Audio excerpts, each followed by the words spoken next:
An Animagus is a wizard who elects to turn into an animal. A werewolf has no choice. With each full moon, when he transforms, he no longer remembers who he is. He'd kill his best friend if he crossed his path.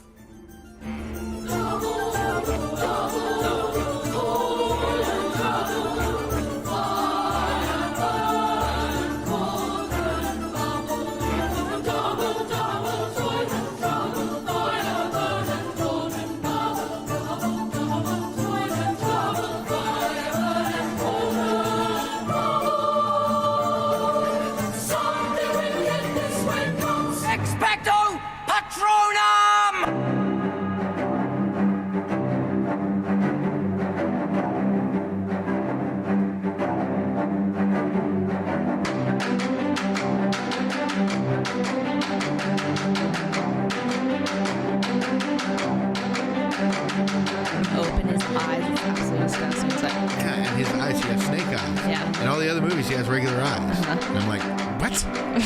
yeah. He becomes less snake. What? Oh, God, that was so Sorry. loud. Oh, Jesus Christ. Sorry. I'm going to do that to save myself now. my headphones half off. All right, cool. Well, you want to give a shout out to your girls? To my girls. Who are my girls? Because they're probably listening. Who are my girls? Your girls? My girls. Whore in heels? Oh my God, yes, love you guys. Oh my God, I don't know, I just fangirl over here. Say hi, Jen. Hi, Hey, Alicia. Jen. Hey, Alicia. Oh my God, yeah, when y'all like responded to me on Facebook, I literally had a fangirl moment. I was like, oh my God, Oh my God, they're talking to me. Oh my God, oh my God, oh my God. I'm literally famous. Don't even talk to me right now. I'm literally famous. Yeah, like I literally deserve like a label. Yeah. So, and we try to promote that whenever we can. You guys head over to Whore in Heels. They're at Whore in Heels at most of their social media. You can search for them anywhere podcasts are found. They give great breakdowns, hilarious breakdowns, usually alcohol involved. It's a good time over on that show. It's so funny. And they just talk about horror movies and what the hell you're supposed to do versus what the hell these people are actually doing in the movie. And how they should have, how they talked about how a better way for Stanley to kill himself. Yeah, exactly. It's so terrible. Let me tell you a better way to kill yourself. Why did he do it this way? That was so stupid. He could have done it any other way. Well, let's get into this. Alrighty. I'm going to bring up a couple things while my phone comes up. But tell me about the list that you wanted to do. So before you go into that, me and Andrew, we did our top list. Like we ranked the movies, basically, right? So we're going to do a ranking because Kailee wants to show us her rankings, and I'm going to go over mine just so we kind of stay in line. Okay. But talk about the idea that you had for the list that you wanted to do. So as well as the movie ranking, I also wanted to do it was top 10 characters, but I'm very indecisive and I couldn't fit just 10 in there. So and I think I had like 5 honorable mentions. Yep. So we're like, we might as well just do a top 15. Exactly. So we did the 15, and it's pretty good. Pretty significant, exactly. You would say. Henry's going to hate my number 15. No, you put Dobby at the end. I did. He's going to be like, what are you doing? That's the best character. I at least put it a little higher than I typically would for that very reason. Right. Because if there's one family member I know for a fact that listens to the show, it's my son. Exactly. He would very much like to be a part of it as well. Exactly. So. Yeah. For sure. All right, let me bring up my list here. I got tons of notes. You got tons of notes? I do. It's going to be a really good episode, I think. Yeah, I'm very excited. Very, very excited. It's funny because I don't have any of the core 3 characters in my list. All right, well, let's go over let's rank our movies real quick. All right. Did you split Deathly Hallows? I did. Or did you keep them together? I did, because I feel like in my mind they're 2 separate movies and they have like better rankings than each other. Okay, good. Okay, because as you heard in the earlier episode, Drew put his together and everything because he says he watches them together.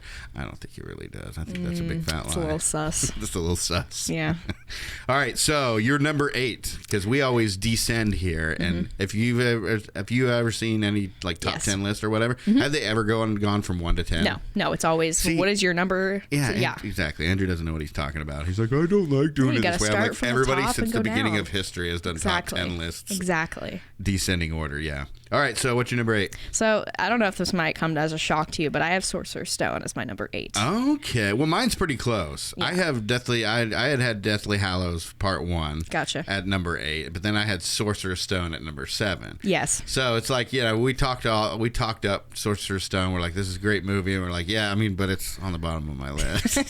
But I mean, those first 2 movies are like more for kids, which is great and everything, and it had to be that way to introduce us to this world. Exactly. Like we had talked about before, if you were too much witchcrafty, you'd have parents up in arms. If it wasn't taking it serious enough, oh, that's just another kid's movie. Exactly. And I think it's great because the first few movies are introducing the characters, which is great, and it's introducing the whole storyline and everything that the characters get into. But a lot of setup. Yeah, and I just think I'm more into like the whole action and, like Drew said, the lore of the whole thing. The lore, the lore of the whole thing. Yeah. Okay, so I have Deathly Hallows Part 1 at number 8. You have Sorcerer's Stone. What's your number 7? Goblet of Fire. I'm sure you knew that already. Oh, crap.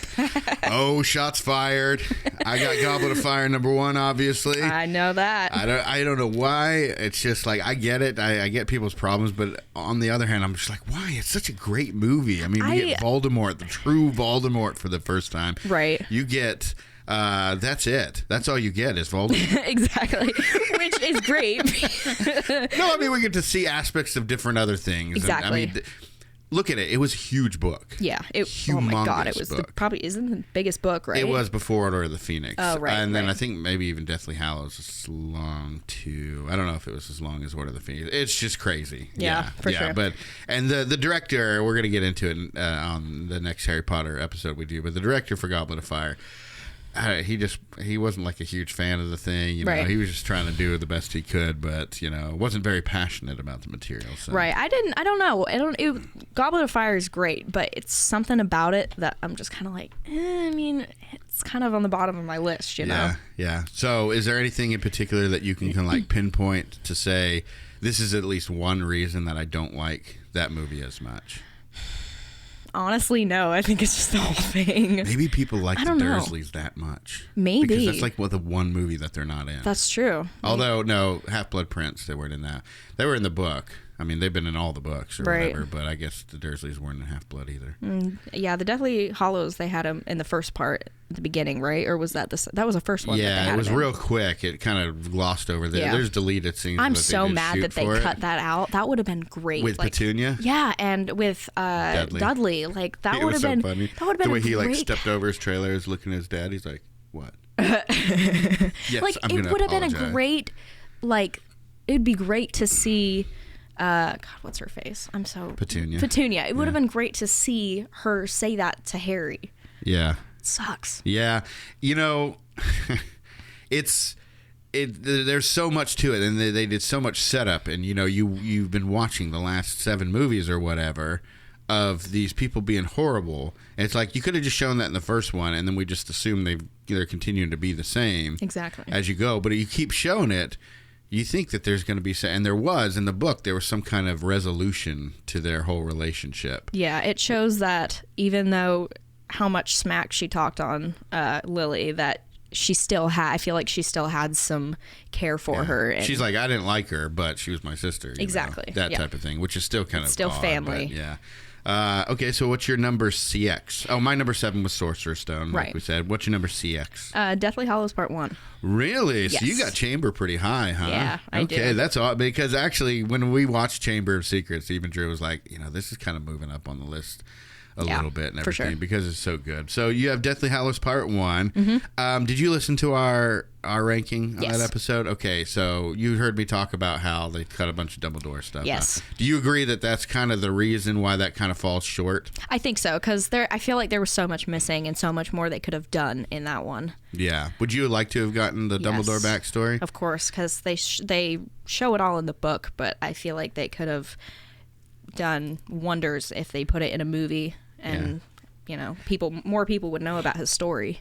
And now that they have these Fantastic Beasts movies out, it would have been a good setup for all that. Like, we would have heard about the Grindelwald stuff. And then when you're watching these movies, a lot of these people are watching these movies like, what's going to happen? Mm-hmm. But it's even more exciting for us because we know kind of what's going to happen. Exactly. We don't know the full story, but one, we know the background. We know the full background because that was explained in Deathly Hallows. Right. And we know basically where it's going to go. I feel like these new movies are going to like surprise us and have like Newt be the one that really is the real reason he's brought down because he's being kept so important. Possibly, but then it's like it's kind of swept under the rug or something. I don't know. Yeah, I don't know.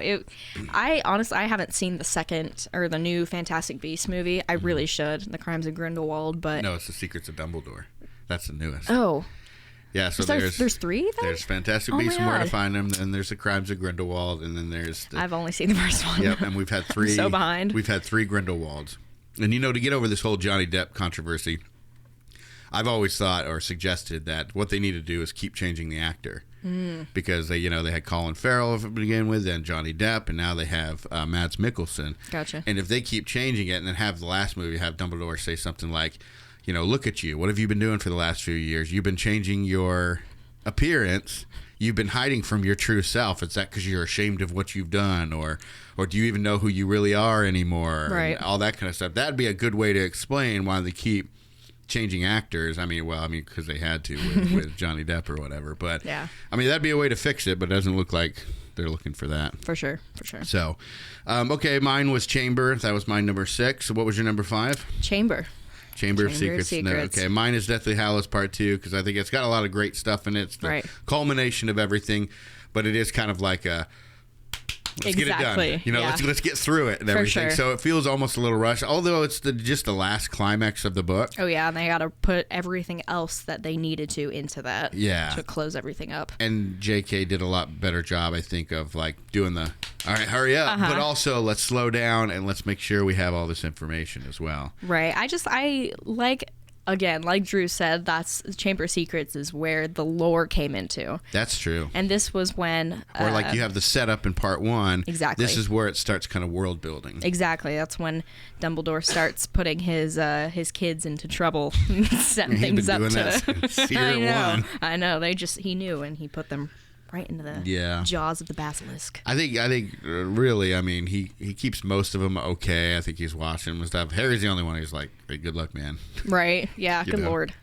Okay. So is there that's kind of the main reason that Chambers is higher is just because it's but what would be the reasoning for putting it above Deathly Hallows or Goblet of Fire or whatever because they're all world building. Yeah, because I don't know, because Sorcerer's Stone, like I said, it's very kid friendly, and Chamber of Secrets is like kind of in between the two of kid friendly and then getting into the quote unquote lore where it gets darker. Exactly. So I really enjoy it. It's a good movie. It's a good introduction into Tom Riddle.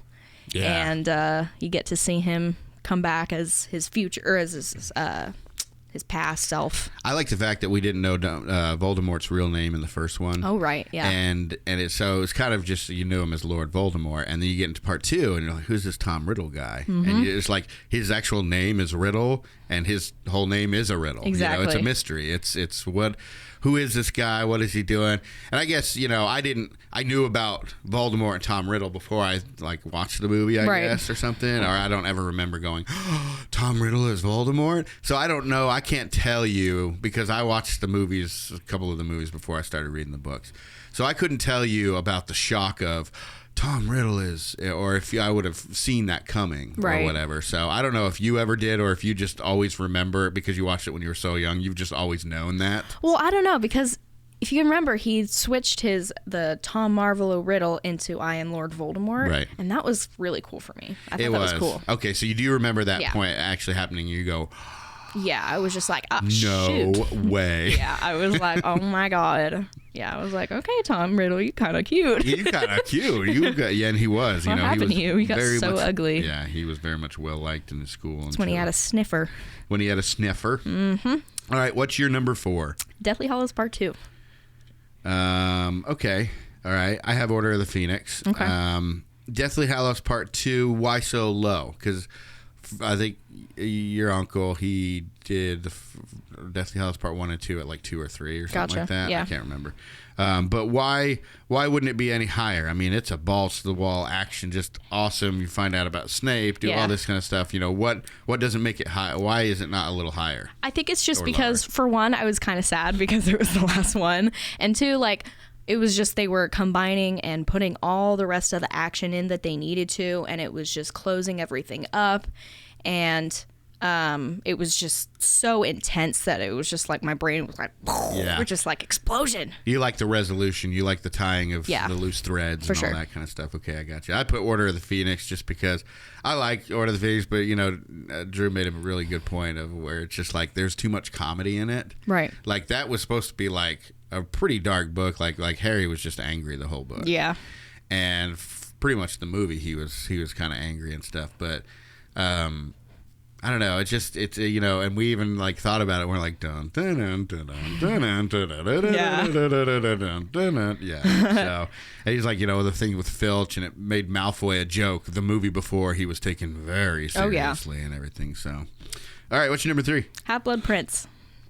I love that movie. I know, me too. I love it so much. I had that as my number 2, but I have Prisoner of Azkaban, this one that we're doing, as number 3. Huh. I can't remove it from my top 3, but it was always my favorite when you and I were watching. Number 3, how dare you? I know. I think it's just because we saw it so many times. Now I'm just like I could turn around and I could hear it.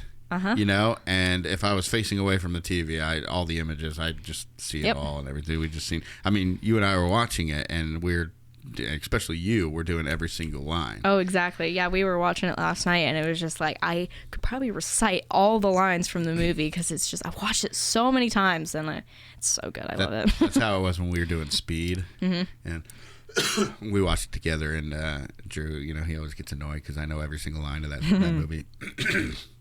I got something in my throat. Hang on. Nice. All right, so what puts Half-Blood Prince here for you? Well, it's because understand, a lot of people don't like this movie. It's down at like the bottom of the list with Goblet of Fire because it was directed so differently. Right. And it was directed by the same guy who did Deathly Hallows Part 1 and 2 and Order of the Phoenix.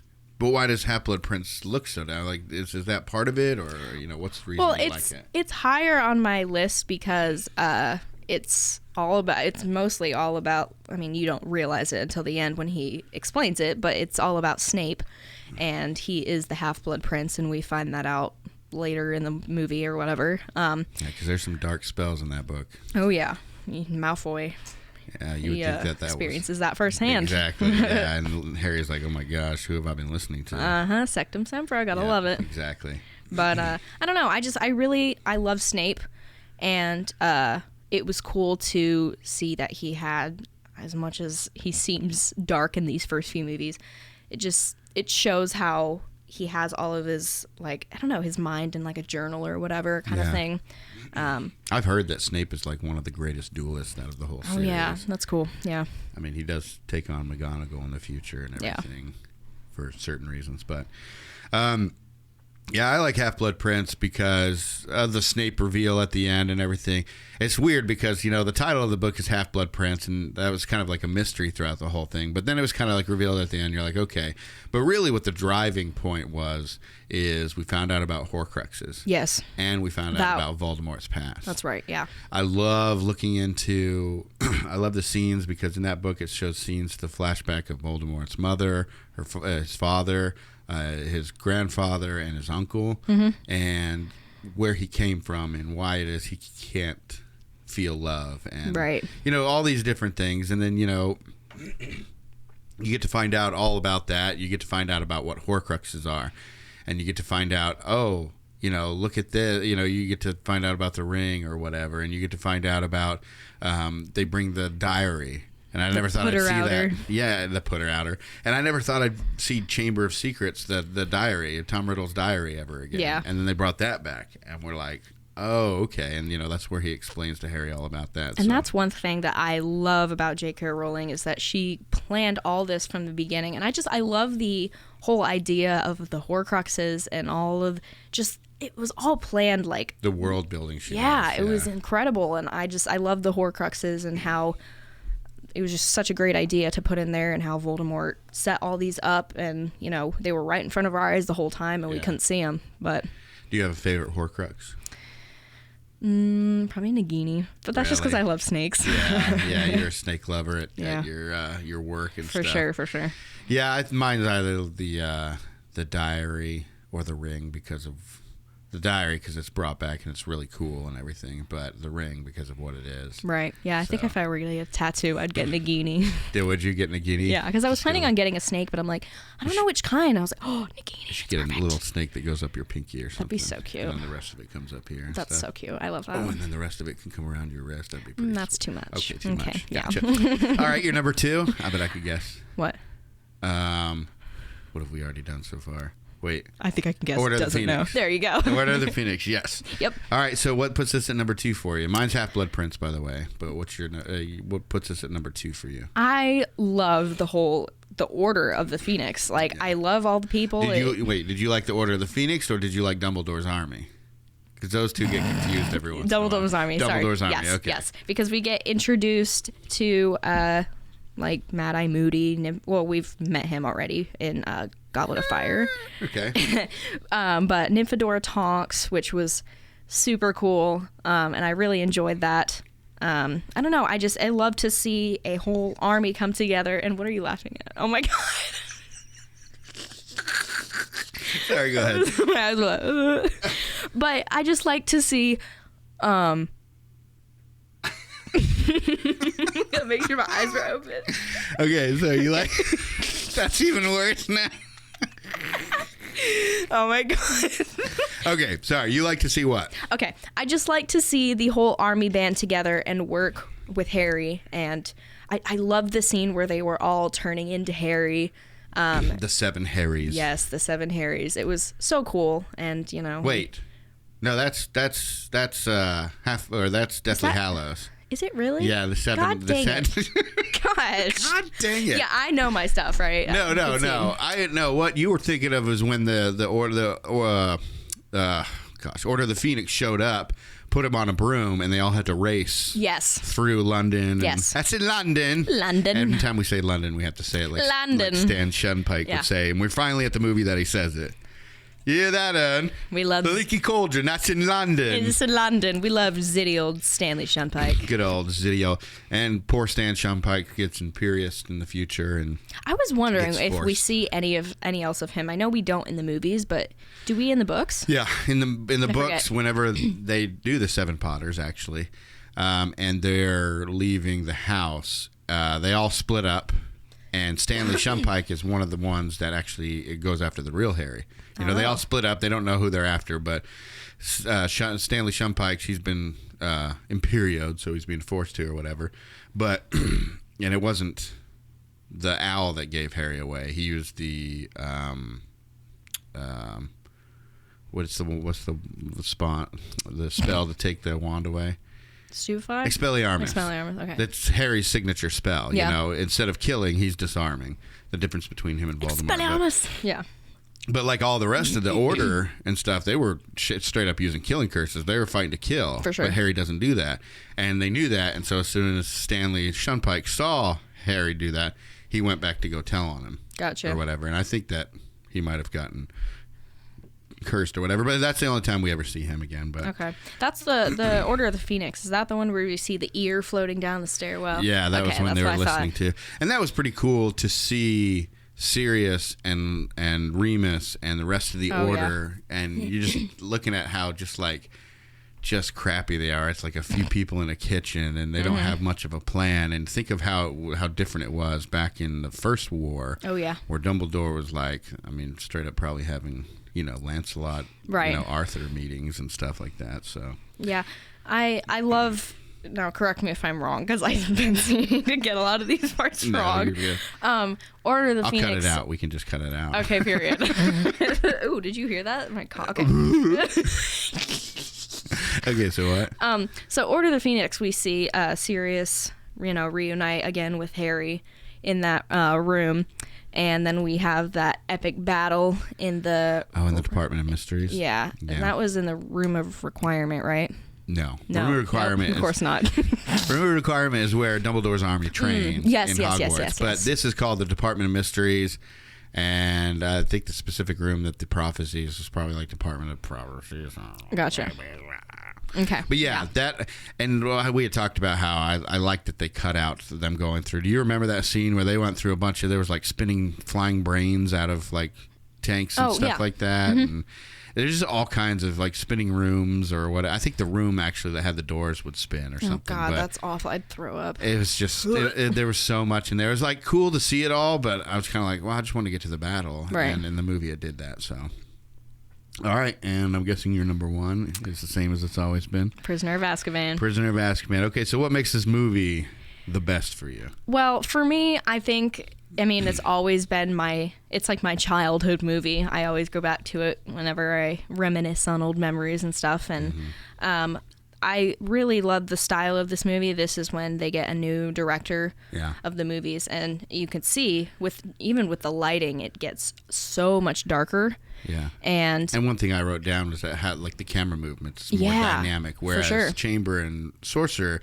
it was like still cameras. I mean, you follow every once in a while, but mostly it was just still cameras, and it switched to different people's perspective. But in this, the camera was like moving, whenever Arthur was telling Harry about Sirius, and they'd move through the thing, and how the cameras would move just in normal classrooms and everything, and transitions, a lot more dynamic than just the still camera shots of people. Yeah, I really enjoyed the style of the movie that the new director created for the environment. I think it was really cool, and I don't know, it's when we get introduced to my favorite character, which was Sirius Black. Oh, you just gave away your number one for the next list. Yeah, there we go. Shut up. Oh, that's funny. I'm going to do it every time you I know you will. All right, so now we're going to do your list, and we're ranking our favorite characters. Would you consider this favorite characters out of just the movies, out of just the books, or kind of just a mix of both? A little mix of both. I base mine off the movies just because this is a movie podcast. Exactly. So, gotcha. Yeah. Okay, cool. Yeah, because there's other people in the books that weren't even in the movies that we could put in here, like Peeves. Not a lot of people talk about Peeves, and on one of these episodes, we're going to talk about him and stuff. Peeves cracks me up. He does, and he's actually vital to one or two of the stories. I can't remember which one, but it's been a while since I read them all. All right, so since we couldn't decide and we have anxiety when it comes to trying to do this type of thing, what's your number 15? We'll try to go through these real quick. What's your number 15? Dobby. Poor Henry. I know. Poor Henry. Sorry, Why is Dobby 1 on your list, and why is he at the end? One for Henry. No, I'm just kidding. Well, it's part of it. Yeah. But I just love how loyal he is to Harry, and I think he's just so precious, and I love him. He is, and he's got some good magic, and he actually is pretty important. I mean, there's some pretty important things he does coming up. One of which, it's not explained in the movie, so I guess I can talk about it now, but they're eventually going to need a room called the Room of Requirement. And in the movie, it's Neville that finds it. In the book, it's Dobby that tells Harry about it. I remember that, yep. So, and they really need it. And, he pops up every once in a while and helps out. He helps Creature find Mundungus and different things. Yep. So, it's really cool to see him pop up every once in a while. My number 15 is James Potter. Okay. Just because I think he had a pretty cool arc that we never even got to see. Right. You just hear about it, They got into school. Snape hated James, and Lily hated James, and everything. And he became super popular, like a Harry if he was like Malfoy. Right. Because Harry was super popular. But in that case, Harry didn't really want the popularity. He didn't care about the popularity, whereas James did. So James loved the popularity. He was really good at magic. Better than Severus at a lot of things. But they didn't like him, and they call him Snivelus, and different things like that. So they bullied Snape a lot, and so he was kind of a jerk. But then he eventually overcame it, which we'll talk about during this movie and everything. So. You're number 14? Nymphadora Tonks. Nymphadora, what do you like about Nymphadora? I just think she's really quirky, and she's kind of fun, and I don't know, I think she plays a very good role, and we'll find that she has the hots for one of the characters in the movies. She does. And she thinks he's very handsome. Yes, and I don't know, I really like her. She's just very unique and obviously she's not Animagus, is she? No, she's I don't like think so. I can't remember what it's the like an actual illusionist term, but kind of thing. It's a shapeshifter. Yeah. So she could turn into things, and she could change her hair color. I love her hair. Kind of I love stuff. it. Yeah. That's my favorite part. I don't know if she could turn fully into them or just to do the different features. Yeah. But I have to imagine something like that. My number 14 was Bellatrix. Okay. You know, Henry will hate that too. I know, but she's just so cool because I like her a lot. We had like one major threat bad guy, and you know, another woman that comes in 2 movies from now, but she's kind of like she's not exactly a Voldemort person at first or whatever. But anyways, we needed somebody that was a real threat, and that the kids and the other wizards had to contend with that wasn't Voldemort. But that was still hard to deal with, and I say that's Bellatrix. Yeah, So she was cool. I liked her character a lot, even though I hate her at the same time. Yeah, but, she's a terrible person, but she's played awesomely by Helena Oh Bonham my gosh, Carter. yeah. I don't think anyone could ever play her best. Yeah, just her Good as she screeching and did. everything. Yeah. I'm laughing. You filthy off-blood! What's your number 13? Mad Eye Moody. Okay. Which Mad Eye Moody? Not Barty Crouch. Now, okay, so the Mad Eye that we see in Order of the Phoenix. The real, yeah. And then again in the last one or whatever. Okay. I have the Weasley parents. I cheated. Okay. Because I was going to put... I almost put them together. I was just going to put Arthur because he just makes me laugh. Because he's just so, like, fun-loving and, you know, he's not really a threat, but... You know, remember whenever Harry and Lupin were talking, and then, like, was it Half-Blood Prince or something, and he was just sitting there on the couch with a pillow and just like, and then Ginny comes in, he's like, all right, and he gets up and leaves. He's just so funny. so but awkward. Molly's awesome too. I love Molly. And she's awesome for different ways. She's awesome throughout the whole series because of what a motherly figure she is, and then she's awesome at the last part. Yeah, she becomes a for badass. reasons that we know. For sure. Yeah, so I put the Weasley parents. What's your number 12? Hedwig. Okay. I love Hedwig. He's such a loyal animal. I don't know. I love animals, as you know. Is it a he or a she? He. You said that Did so I say she? unconfidently. No, you said he. Yeah, it's a. Is it a he? No. Hedwig sounds like a dude name. I guess. Or a male name. You know what? Oh my god, I don't know anything. Let me see. I'm just gonna leave. No. A Oh my god. boy. Oh, somebody else is. It's a girl. It's a girl. God Yeah. dang it. I didn't know that either but I think I had read somewhere maybe that it was or something. But yeah, okay. It makes sense. Yeah, no big deal. But I still love her. I don't know. She's, you'll find out that she's very, very loyal to Harry. Very loyal and very important. I love her to death. Yeah. So. My number 12 is Cedric. He Okay. was only in one movie, but James Patterson. it's James Patterson. I meant, oh my god, I'm leaving. I'm literally leaving. James, whatever his freaking name is. Probably his first name isn't even James, is it? No. What is it? Robert Pattinson. Oh my god. Pattinson, that's what oh my god. No, not Pattinson. Pattinson, that's what I said. Well, you just hate him, so you don't need to know him. No, You're like, it's look, not. that guy, that's Edward, whatever, I don't like him. Edward Cullen, I don't know. I just can't. I don't know. He's just irritating to look at. Is he? Yeah, he does. Like, I know you don't want to watch the Batman, but like, honestly, he does do a pretty good job. Yeah. So that's mine, Cedric. Not for really the character, because he's okay, and he represented. You get to see another student that wasn't a Gryffindor or Slytherin. So, and I think we even get some Ravenclaws in the future, but like nobody from really Hufflepuff we really get to deal with. But I like him just for what he symbolizes for Harry. Yeah. It's that real kickoff. He had his parents die when he was younger, but his experiences with Cedric sets him on a whole new path and gives him a whole new... I think he witnesses something that I don't think he has witnessed in a long time. Or maybe it's the first time for him because Possibly. he doesn't even remember His parents. witnessing the first time. So, and it changes his whole attitude and persona for the next book. For sure. Becomes an angry person for part 5. So, what's your number 11? Luna Lovegood. I have Luna. I'm not going to show you, but I got Luna Lovegood. Nice. That's good because, as you know, me and Drew have a tradition. We get at least one as the same on our list, on every list that we've had. I'm not sure if there's ever been one that we haven't, but yeah, I got Luna on there. She's great. I mean, we're going to talk about her in a few episodes and everything, but, she's just so quirky and weird. Yes, I love her, and she cracks me up. And traumatic, but, like, she doesn't let it weigh her down. Right. Yeah. I just love her. What's your number 10? I counted them both, Fred and George. No way! I have the twins as number 10. Yes. That's okay. We're going to make the rest of our list be the exact same. Okay. Yes. I had the twins as number 10, and then I had all my honorable mentions after there. Yeah. And I even had to remove Luna from a higher spot and put somebody else. But right, yeah, because Fred and George, they're just a pair. You cannot have Harry Potter without Fred and George. Yes, they're just the comedic relief that we need in like the dark times, and I don't know, I love them. They crack me up. They're so funny. And actually, their mischievousness. Mischievousness. I think that's a mischievousness. Their mischievous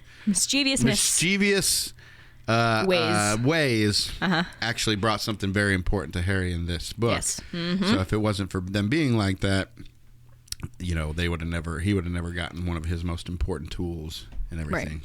Right. What's your number 9? Number 9, I got Arthur Weasley. I thought you were going to say somebody else. Would have been 3 in a row. That would have been awesome. Arthur Weasley, okay, we talked about them, and he's just so cool and goofy. Oh, you my have gosh. Molly on your list somewhere? Yes, she's 8. She's the next one. Yes, because I don't know. I just much respect to them because they were they were parent figures for Harry. Yeah. Whenever his parents were absent his whole life. Have you seen those memes where it's like, it's basically Lily talking to Molly saying, yes, because you watched, oh my gosh, watched over my son, I will take care of and watch over yours. You just you spoiled that. Good job. No, I'm just kidding. It's so sad. I know. But which one? You never know. There's multiple. There's so many. Yeah, I really like that. I think it's cool. Molly and Arthur, they're just, they're so awesome. Yeah, and we see how much of a badass Molly becomes. Oh man, she's so awesome. Like that's probably why Arthur's like, yeah, she can protect us, and I'm just gonna go do my little Muggle studies. Exactly. She's gonna stay home with the kids and punish them. And now you understand too why the Weasley kids are so afraid of Molly. Exactly. Because they've probably seen something equivalent to what she does. I'd be scared of her too. She's scary. I'd be like, she just made that person disappear into ashes. Yeah, exactly. All right, so my number 9 is McGonagall. Okay. I wish I could put that higher, but I just like all these others before it. But like I said, I think that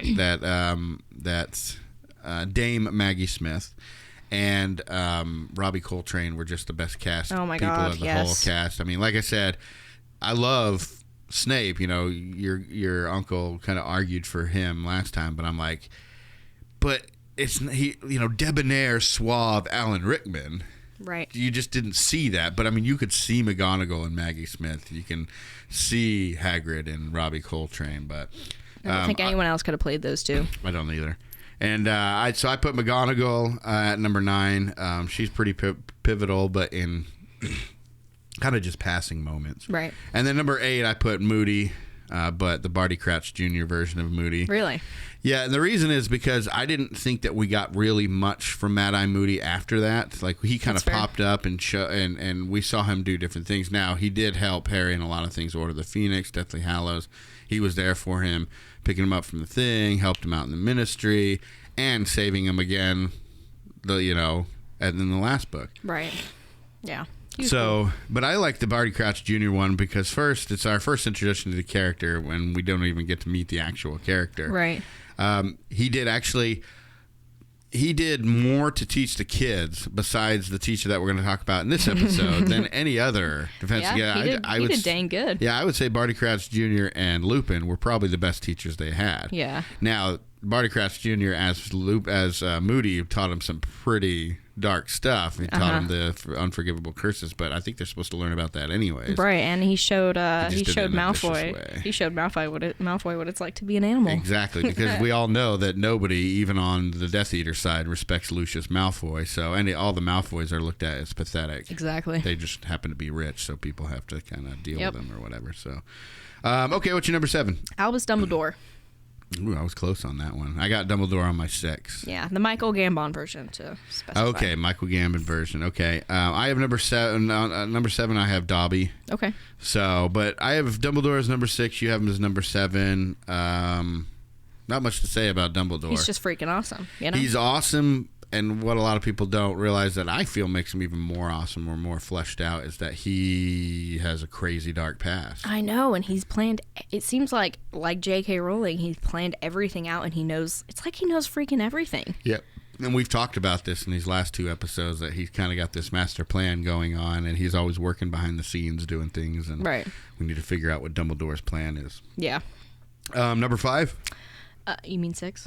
Oh, 6? Yeah, sorry. No, you're good. I had McGonagall as number 6. Number 6? Okay, yes. We already talked about McGonagall. You like her for any particular reason, or she's just awesome. Yeah, she's just awesome all around. Yeah. And she's pretty old because we saw her in you haven't seen a couple of the Fantastic Beasts movies, so I'll just shut up. Okay. Okay, so I have I already told you I had number 6 as Dumbledore, or 6 as Dumbledore. You had it as McGonagall, so what's your number 5? Draco Malfoy. I don't have Draco on my list. He's just such a little turd. Well, but I understand women having him on his list. Not only that. Listen, I don't know if I can say this. But you can cut it out if not. Yeah. But everyone says that Draco made all the wrong choices and different stuff. But I've seen this somewhere. This is like a quote, so I'm literally quoting it. So don't be mad at Dumbledore her. says to Malfoy, who made all the wrong choices. Yes, but he didn't. I don't think he even had a choice because of his family and just his inevitable, future with certain things. He's a product of his upbringing, right? Yeah, for sure. And I feel bad for the kid because he was forced to be part of so many things that I'm sure he wouldn't want to be. I have a counter argument, though. Okay. Because we're all about disagreeing as much as we can on this show. I love arguing. Let's go. Right, exactly. Let's bring it.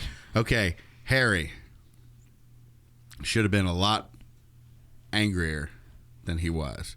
Okay. I mean, look at his life. He's constantly stepped on and abused and all that kind of stuff. But he still had a good heart. Maybe that was, nature over nurture or whatever. But Sirius grew up in a terrible family. All the blacks were horrible people, and they were related to the Lestranges, and they were terrible people. Right. So, he came out of it, though, and was the only black / Lestrange to go to Gryffindor. Everybody else was in Slytherin. Like, how do you get somebody like that with an upbringing like he had? He just had a certain type of nature in him that, drew him to better people like James and Lupin. So, now, Malfoy has the added part of being rich.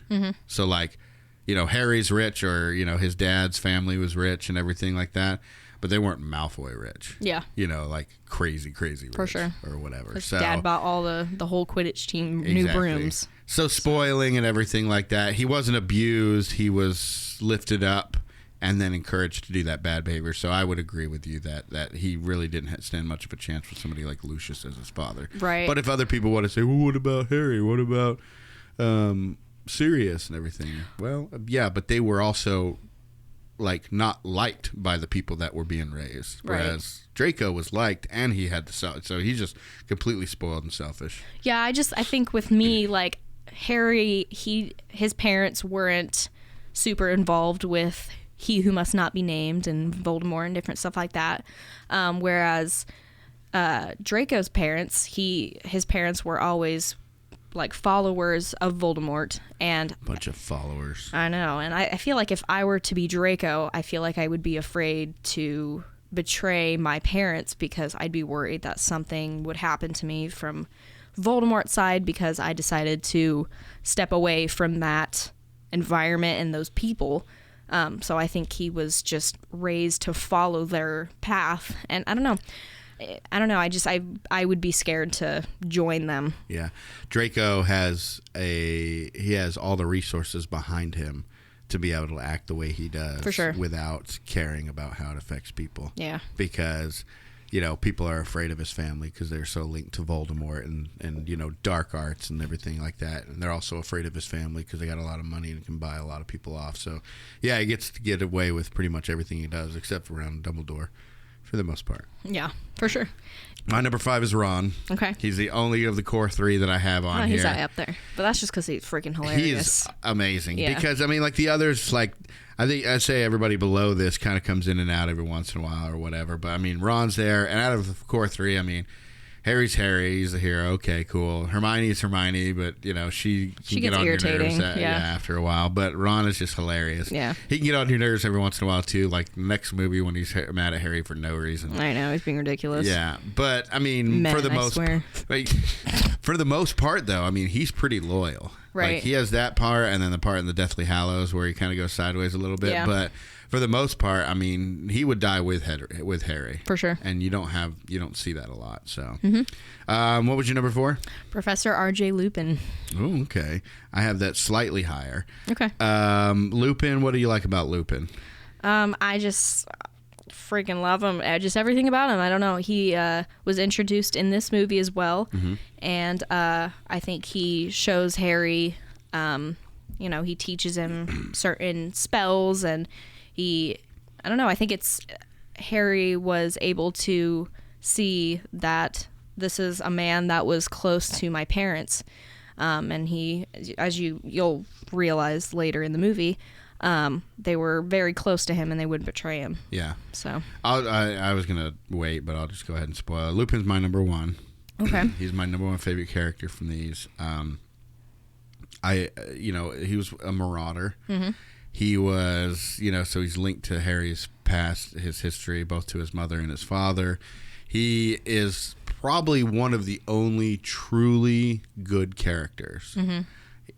While also being one of the most dangerous, right? Because of his werewolfness and everything. But he's one of those, and that's what makes the werewolf thing so tragic. Is that he's actually a truly good person, and like even when they were bullying Snape back in the day, he was the only one that came back and said he regretted it, and he wasn't really even doing. He just kind of went along, and it was really just James and Sirius, and so he was just kind of like. He didn't like the fact that they did it. It really, he didn't want to bully anybody. He was with these guys because they were his friends and they helped him through his struggles and everything. But I don't know. I just like those truly good people. He had a lot to tell about, Harry's parents' past, and which I thought was really cool. He taught Harry one of the most important, spells that Harry will ever use. Mm-hmm. He's just really good character. Really, just like truly good character, and I never got one sense that he was a bad guy. Never. Or anything like that. Even when they were at the Shrieking Shack and he came in and it looked like he was working with Sirius, the fact that they did that showed me that Sirius was a good person because I just had no doubts about Lupin. Yeah. So, yeah, I agree with you. Lupin's a very good character. I'm glad you have him in top 5. That was your number 4, right? Yes. My number 4 is Hagrid. Okay, that's my number 3. I love Hagrid. He's the best. How can you not love Hagrid? And okay, so I said that Lupin was a truly good. This is another one that was truly good person. Now, I mean, he has his own faults and everything like that, but he's absolutely 100% loyal to Dumbledore. Right. Absolutely 100% loyal to Harry. Mm-hmm. And probably Hermione and Ron and everything, but. For being who he is, he does get a lot done and is very vital to the story, don't you think? Right. Yeah, and he's like a dad figure, I feel like, for the core 3. Or maybe uncle, one of those uncle figures where you're just like, and it's not so much dad, it's like, cool little uncle that you can kind of maybe ignore if you want to. That kind of reminds me of a teacher that I had back in school who was my horticulture teacher. Shout out, Mr. Tanner. Shout out. Is this the one that I met? Yes, it is. Okay. It is. And I don't know, because Hagrid's just so cool, and you can be yourself around him, and he's his self around you, and I don't know, Hagrid is just awesome, and I love him. I like how he just rip anybody's heads off. Exactly. And, he's so powerful, but he never uses it. Mm-hmm. Like they were shooting curses at him in Half-Blood Prince, and they're kind of just bouncing off of him because he's a giant. Uh-huh. A lot of spells don't work on giants. He's a half giant, so I mean, a lot of that doesn't work. But I like how, he has a little history too. Like he's not supposed to be doing magic, and you kind of find out why. And I think he was given a bit more confidence after that was exposed last movie to be doing what he's doing in this movie. For sure. So, all right, what's your number 3 is Hagrid. Yep. My number 3 is Snape. Okay, that's my number 2. Okay. I think we're going to continue going like this all the way up because I have Lupin at number 1 or whatever. All right, so what do we have to say about Snape? So, you know, So much. So much. You don't even wouldn't have time. Maybe not as much in this movie or whatever, but there's just so much to say about him. Because I think at first glance, if people were to first watch the movie, I'm sure Snape would be on their poop list. Yeah, he's a jerk at best. Yep. And a evil bad guy at worst. But we learn to understand why he is the way he is later on in the franchise. But I think he's always there for the kids, even if he can't stand them. But I don't know. I've always loved Snape, and yeah, just, you know, different. I don't know. I really, really like him. I love his character. I don't think anyone could play him better than Rickman did. Alan Rickman could. He did an amazing job. Rest in peace, Alan Rickman. Rest in peace, Alan Rickman. Yeah, and I like how when he did pass, there was all these things on Twitter and Facebook of the people pointing their There still is, I'm sure. And stuff, yeah. Yeah, he played the character, you know, just brilliantly. And you wouldn't think it at first, and he's also one of the only ones, and we'll get into it a little bit here, but one of the only ones that knew what was going to happen. Yeah. At least with his character For in the future, and was given details by J.K. Rowling herself so that he could play the character better. So you'd have directors going, hey, why don't you do this, this, and this? And he'd be like, no, my character wouldn't do that. Exactly. And they're like, wait, what? And he's like, talk to the boss, you know? So he knows himself better than any of the other ones do. Exactly. He'll be like, look, you tell me what to do and I'll do it as long as it's within what the character I'm playing would do. So, and your number two? Number two is Snape. Snape, okay. And my number two is Sirius. And that's my number one. And your number one is Sirius. All right. So what makes Sirius, I mean, I know, for me or at least or whatever, but what makes Sirius the best character for you? Well, he is Harry's godfather, as we find out in this movie. Yeah. And I just think that Harry is so excited that this person is so close to him in heart. And even though they're not blood related, he knows that his parents made him his godfather, so they obviously mean so much to them. Yeah. So I think that's what makes him mean so much to Harry. Yeah. And he truly is a great person. And he loves Harry, and Harry loves him, and I don't know, I love their duo together. I think they're awesome. Yeah. Yeah, there's something about him because he's so wild at first, but then he's so dignified, and you know the way he's talking and the way he dresses and everything. But there's so much. What do I want to say? Darkness in him. You know what I mean? He's been through a lot. He's been through a lot, but he's also got this cloud over him. He's a black, you know, and he wants to be like James and like all these people, and you know he looks up to Dumbledore, he looks up to James, he looks up to these good-natured people, and he's a black, so he knows what he's supposed to be like, right? But he's just miserable because he always has the history over his head. Exactly. So he's kind of troubled with that, and he deals with his own darkness. Yeah. And we're going to get into some of that darkness in here because there was a lot of stuff that was not put in the movie that was in the book. For sure.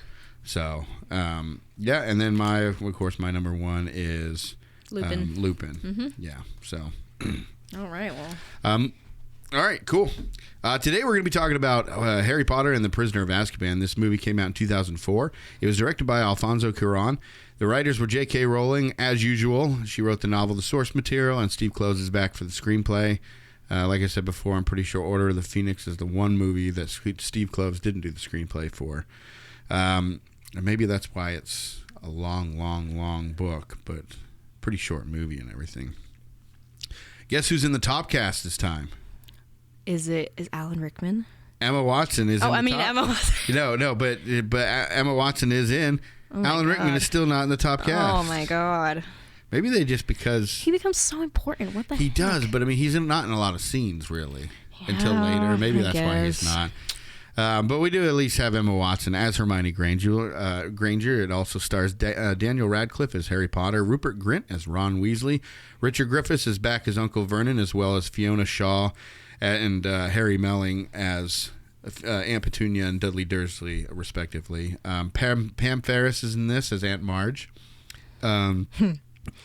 And then we have a few people playing like the young James and the young Lily and all that kind of stuff. But I mean, the real ones is like Gary Oldman as Sirius Black. And we have a new Dumbledore. Michael Gambon. A more warrior Dumbledore was needed for these later movies. I agree. So it might have kind of been like, you know, not like, oh, thank goodness. Sounds horrible. Terrible. But it might have kind of been like, well, that works out. Okay. It's like, I'm not mad about it. I mean, rest in peace, but... horrible. I can't believe he passed away. Yeah. But maybe they were just hoping he would just retire. Oh, God. the producers are Terrible. be like, ah, why do you dang. talk like this? Producers are probably like, ah, dang it, but bring in Michael. That's funny. You bring in Mr. Gambon, and if you've seen Michael Gambon in anything, you wouldn't think that, like, it doesn't seem like he'd be the one to come in and play Dumbledore, because he doesn't seem very Dumbledore-y. Dumbledore, yep. Yeah. I get you. So, do you remember first watching this movie? I don't remember the first time I watched it, because I've watched it so many times, so I can't even remember. Do you? I can't. No. I watched the first couple when we were in Utah, and then I think I spaced out of Harry Potter for a while when I joined the military. Gotcha. And then, obviously, we had our times together, and whenever I'd see you on the weekends and stuff, we'd watch this together. I mean, you'd get dropped off. I'd come home from work. We'd immediately go out. Taco Bell. Let's go get some Taco Bell. It was right down the street, and we got...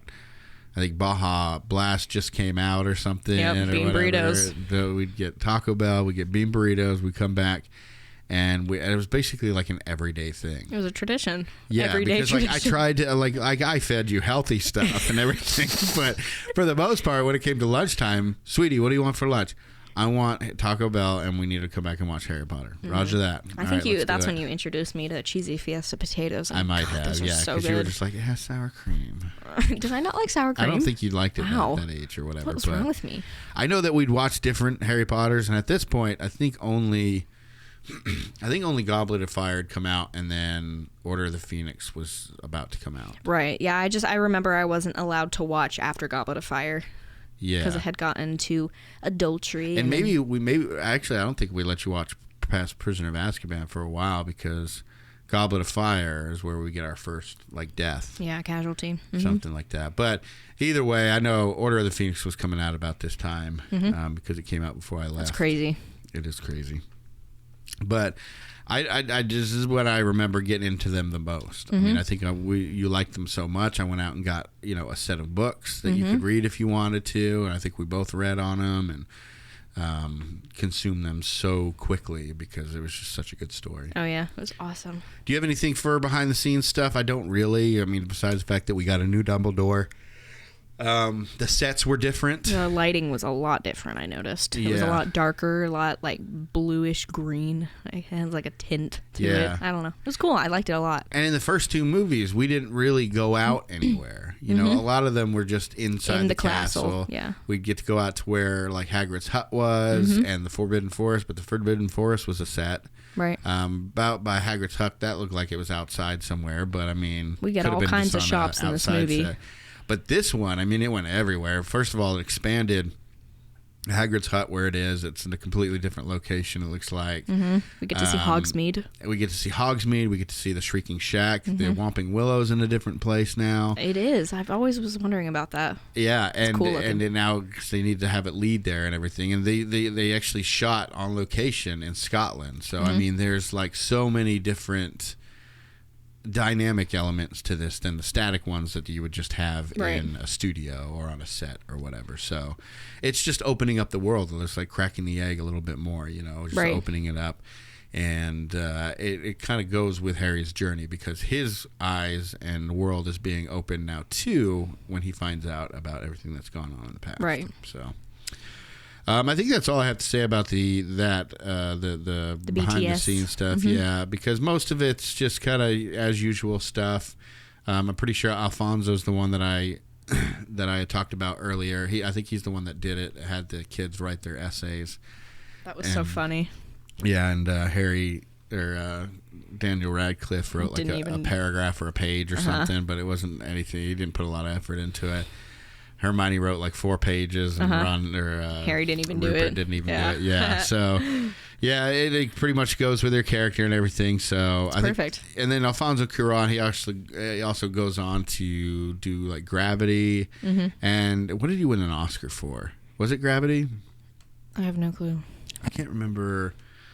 I'm pretty sure that's what he. I know that he's won one, and I'm pretty sure it was for Gravity. But he's done a lot of different things. He's done a lot of Spanish-speaking film, Y Tu Mama Tambien, Children of Men, Gravity. That was a big one that he did. So, have you seen anything else that he's done before this? I don't think so. I might have, but I don't pay attention that much. I just watch the movie and go on with my day. I don't look up the producers and different stuff like that. Yeah, so I guess he just did a lot of Spanish language films, Gotcha. And then he did Gravity, which is what he got the Oscar for and everything. Gotcha. So, all right, well, I'm ready to get into this if you're ready to get into it. Heck yeah. Just out of curiosity, what's your first note? Well, the first thing I wrote is, because I just kind of wrote notes about the things that were going on in the movie so I could keep track. And It was just Harry doing magic illegally in his bedroom. Yeah, what's that all about? Because I'm pretty sure it's like explained away. But like there's quite a few times that the magic is performed by Harry in the house, and he never gets in trouble for it. Now, we obviously know that they're trying to set him up in Order of the Phoenix. Yeah. I know in this one, the only reason that I think he didn't get in trouble was just because they were trying to protect him and keep him safe and keep him at Hogwarts. Yeah, and, it's like an angry thing. It's just kids doing that or whatever. Right. Now, he's thrown out a Patronus charm or whatever, of course, that just feeds the what they consider the lie in Order of the Phoenix. But yeah, so students aren't allowed to be doing magic outside of Hogwarts. There's a restriction on underage magic use. And you would think that they could do it in like the presence of their parents, which I think is a thing. I just can't be sure. Any diehard Harry Potter fans out there want to let us know. I think that they're allowed to do it in the presence of their family or guardians or whatever. Who knows? Maybe. But I think Harry seems to get away with it quite a bit. Yeah, and a lot. I mean, look at Hermione. Well, I was gonna say look at Hermione and what she did to her parents, but that was a crisis. That was a little different situation. I just wrote Marge being a bitch to Harry because she is so terrible. What is her? Well, I mean, she comes from the same family as Vernon. Yeah. So, and you could tell that like even Vernon was probably dominated by Marge when they were younger. Mm-hmm. And you can see later she becomes an even bigger one, literally. When she gets blown up. Calls him the school that he goes to is for hopeless cases. Yeah, exactly. So I mean, but really trashing his parents, and I think this is the first foreshadowing that we're going to get information about the parents, because she's asking, what was his mom like? And then, or what was the dad like? And then afterwards, she's like, actually, it has nothing to do with the dad. It's the mom and everything.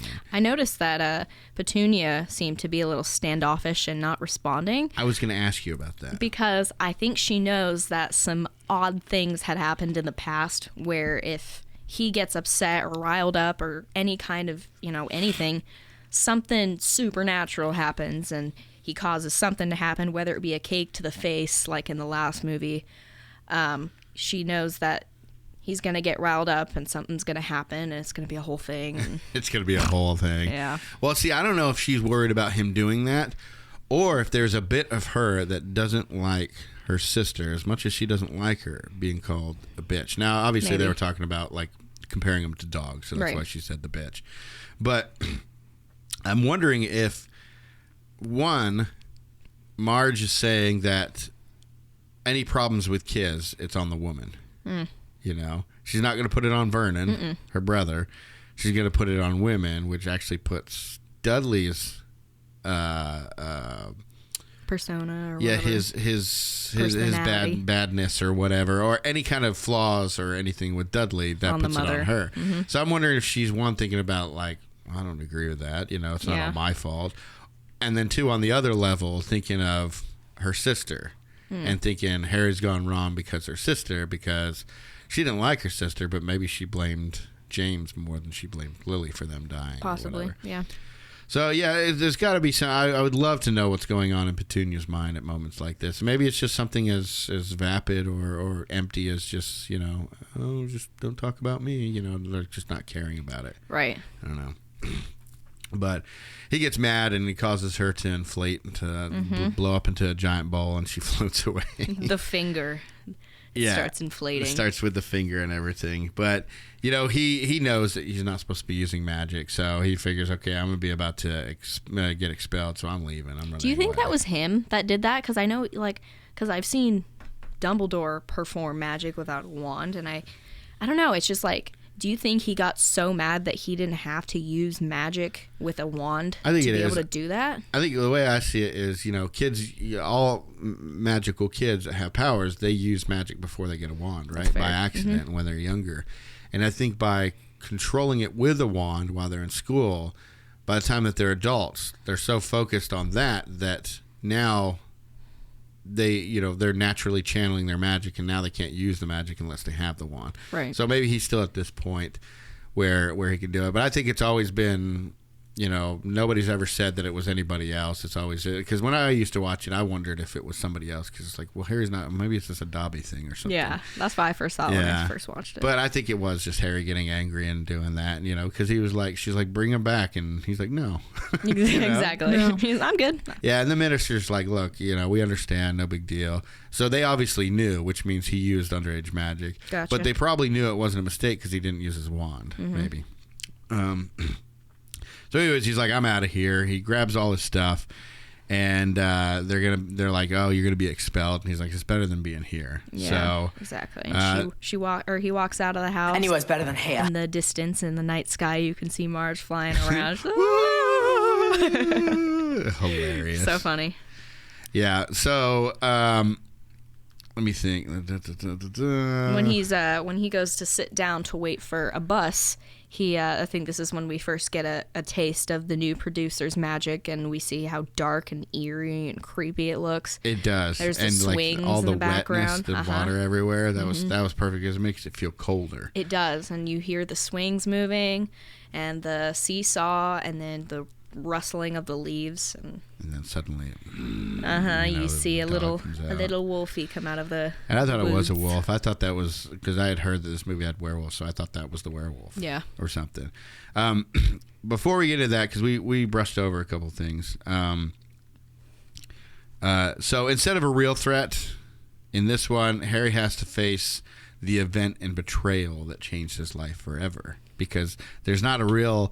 We talked about this in the last episode, but I don't think there's a real threat in this movie. If you think about it, we can talk more about it when we get to the end, but there's not really a threat. It's more about him facing his inner demons and his past and his parents' past. Yeah, I think the threat is him trying to figure out who really was the one that betrayed his parents. Yeah, but he doesn't know that because Until remember, later. Yeah. in both the book and the movie, it's a thing where there's no mystery. Right, yeah. And if you read the book too, there's really no mystery. It's Sirius Black is coming. He's going to kill you. Okay. And there's no kind of argument back and forth until the end. There's a bit of, okay, there's this Peter Pettigrew, and Harry finds out more about what happened. It just makes him angrier and angrier at Sirius.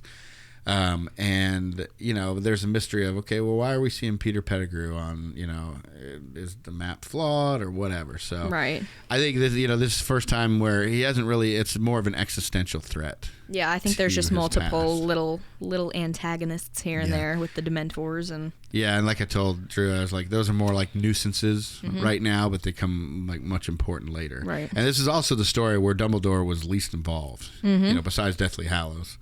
But so messed up. But I mean, this is the story where he was least involved in what was going on because we know that Dumbledore's got this grand master plan, right? Right.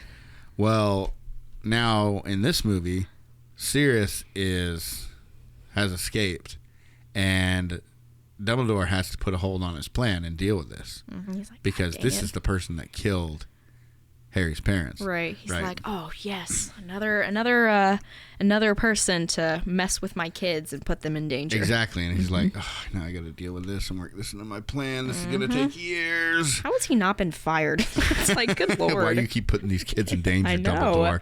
Come on, Albus. Yes, as you say, the scene is set. It's dark. It's creepy. There's water dripping everywhere. It makes it feel more cold and everything. I think there might have been, you could see Harry's breath a little bit maybe or something, but it's summertime. So do you think that the Dementors are around? Possibly, because they do freeze things up. I'm sure they were possibly nearby, because I know they were supposed to be following Sirius around. Or looking for Sirius. Looking for him, and he was... I'm assuming that they have knowledge that this person would want to go after Harry. Possibly, so they might be near his house, possibly. Because that's the only thing I could think that would excuse Sirius's growl and bark. Because he growls at Harry. He does, and I was always wondering about that. Like, Harry looks and sees his dog creeping, and he's creeping out of the book. She's like, and then it barks once or twice, makes Harry fall down, where he puts his hand out or his wand out, and then the bus comes, and that's what you're supposed to do to call the bus, is like either just put your thumb out or something like that. But I wonder why he growled and barked. And I wonder if it was maybe because the Dementors were close. Maybe. And he was just like, oh no. Or maybe he's like, hey, boy, what's up? And there are some theories out there that say that because Sirius was so, like, him and James were so always pranking people, and they were always doing crap like that. Like James would have thought this was funny, that Sirius did this to his son. Like let me scare him and everything, you know. So maybe he was just like, I'm just going to try to scare him real quick. See what happens. You know, okay, he's fine. Let me try to scare him.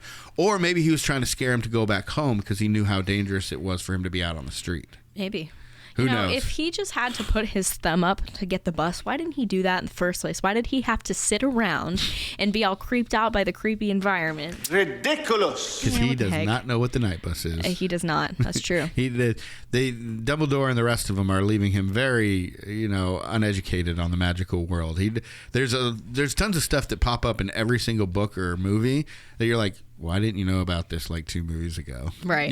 This is simple information that should have been told to you. But every summer he has to go back to his place, and he doesn't really. But I mean, you think during the school year he'd learn about all kinds of stuff. Yeah. Do you think he was just waiting for a regular bus then? No, I think he was trying to run away, but he didn't know what to do or where to go. So he just sat and contemplated. Yeah, and at this point he didn't know that he was in danger, at least from Sirius. That's true. And he didn't know he was supposed to stay at his parents' house, because we had mentioned in the first one. We just had to mention it, get it out of the way, that Harry's at his aunt's house because her blood, Petunia's blood, is the same as Lily's blood, and it provides that protection, the first protection that he got whenever she gave her life for Harry. So, but he doesn't know that at this point, I don't think. He doesn't know that that's the reason he has to stay here. So right, he just says, anywhere's better than here. Anywhere's better than here. Yeah. He's very dramatic on the here. How do you think it's better than here? Anywhere's better than here. Oh, crack me up. Here. So anyways, that's what I think. But so anyways, he gets on the night bus. The night bus, and everybody loves the night bus. We only see it like this one scene, is never spoken about again. Or at least heard from again. I think Stanley Shunpike is brought up again and everything. But, I mean, you never really see it again, at least that I can remember. Yeah, I don't know. They should have used it for more things. Possibly. But I guess maybe, is it just a London bus, or is it like an everywhere bus? I think it's just... Probably just a London bus. Yeah. It's in London. It's in London. He says it's going to be a bumpy ride. It's going to be a bumpy ride. I don't think that Shrunken Head was in the book. You don't think so? I don't know. I can't remember. Well, actually, no, I don't think it was. I think it... Because... I was looking back, and I don't think it is. Because I think Stan was just talking to Ernie directly, and that was something just to keep. I don't know what the heck that was for, but it was random. But anyway, that's when we find out from Stanley Shunpike, the operator of the bus, that Sirius Black has escaped, and Harry's like, "Who's this?" And he's like, "Who's that? Who's that?" That's Sirius Black. That is. Yeah, and so then he tells me, he's like, "Oh, he's a murderer," and used to follow you-know-who and everything. He's like, reckon you've heard of him. Yeah, him I've heard of. Him I've heard of. Yeah, so basically he finds out, one, that there's this guy named Sirius Black that everybody's afraid of because he's escaped now. He doesn't find out exactly how he escaped or what he did, but that he's a murderer and that he used to follow Voldemort. And so immediately Harry's like, well, this is automatically one of my enemies. This is lovely. Yeah. Gotta love another great year. Another great year. Here we go again. But I think in the book it shows that he's been escaped for like since early in the summer. This has just happened right before he goes to school. He escaped a while ago. Gotcha. Yeah. Basically ever since the Weasleys went to Egypt. So yeah. What were you about to say? Yeah, because they were going on vacation, right? Yeah, but were they? Huh? We'll get into that next scene. Okay. It's one of my theories of Dumbledore's. One thing. I think, sorry, just going back a little you're bit. I think with the whole shrunken head thing, I think it was just to show that this isn't an ordinary bus. I think it's because if you just see the two, you see Stanley and you see Ernie, I think people would assume like Decker bus. Depper bus. Depper. Yeah, I think it was just like, oh, this is a magical bus, you know? This is a magic school bus. The magic school bus. Yep, this is Miss Fran. Is that her name? I can't remember. I love that show, but I can't remember. They used to go inside people's bodies and stuff. It was very weird. That's nice. Shrink down and everything. Nice. So he escaped from Azkaban, and he was the first to escape Azkaban. Right, and last movie is the first time we heard about Azkaban. We know it's a terrible prison. But basically, he's assuming, okay, this guy's escaping. He's gonna come attack me, right? So he meets when he's at the Leaky Cauldron. I don't know why Hermione and Ron are both there. I'm sure it explains it in the book. But Ron and the rest of his family are there. Hermione, I guess, has come to stay. And I think it's maybe at the request of Dumbledore, hey, let's have people go along with Harry. Yeah. Because we don't want him to be by himself. In danger, right? Right. Yeah. And that's my theory about why the Weasleys went to Egypt. I think, because remember they won some kind of a prize or a drawing, and their whole family got paid because they're poor. How can they afford to go take a whole trip to Egypt, right? Right. They won this prize, if you remember, where they were able to go. And what I think happened is that because Sirius escaped earlier in the year, Dumbledore didn't want Harry leaving the Privet Drive. He didn't want Harry leaving the Dursleys because that was Harry's first and most powerful protection, right? The first and most powerful defense that Harry has against Voldemort and all his followers is living at the Dursleys. Okay. And Harry and Dumbledore set that up a while ago, right? So he knew, okay, this is the best thing we can do for him. He's got to stay here in the summer times. He didn't want Harry to leave, but Harry's been leaving the first movie, not really the first movie, but in the second movie, he went and stayed with the Weasleys. And, he went and stayed with them a lot throughout the books. There could have been a plan to do the same thing this summer, but Dumbledore knew that he would be in danger staying with the Weasleys. So I think he set up a thing where he sent the Weasleys off to Egypt and they had to go by themselves and all that. Makes sense. You are in danger. Grave danger. Has this anything to do with Sirius Black, sir? What do you know about Sirius Black, Harry? Only that he's escaped from Azkaban. Do you know why? 13 years ago, when you stopped... Voldemort. Don't say his name. Sorry. When you stopped, you know who.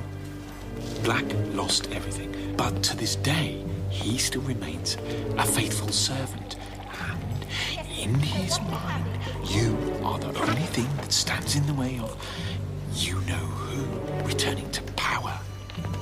And that is why he has escaped from Azkaban. To find you. And kill me. Harry, I want you to swear to me that whatever you might hear, you won't go looking for Black.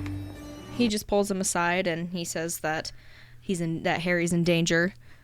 Sirius Black is a follower of Voldemort and therefore will be after Harry. Yeah, he said Voldemort. Arthur was like, don't say his name. Yeah, don't say his name.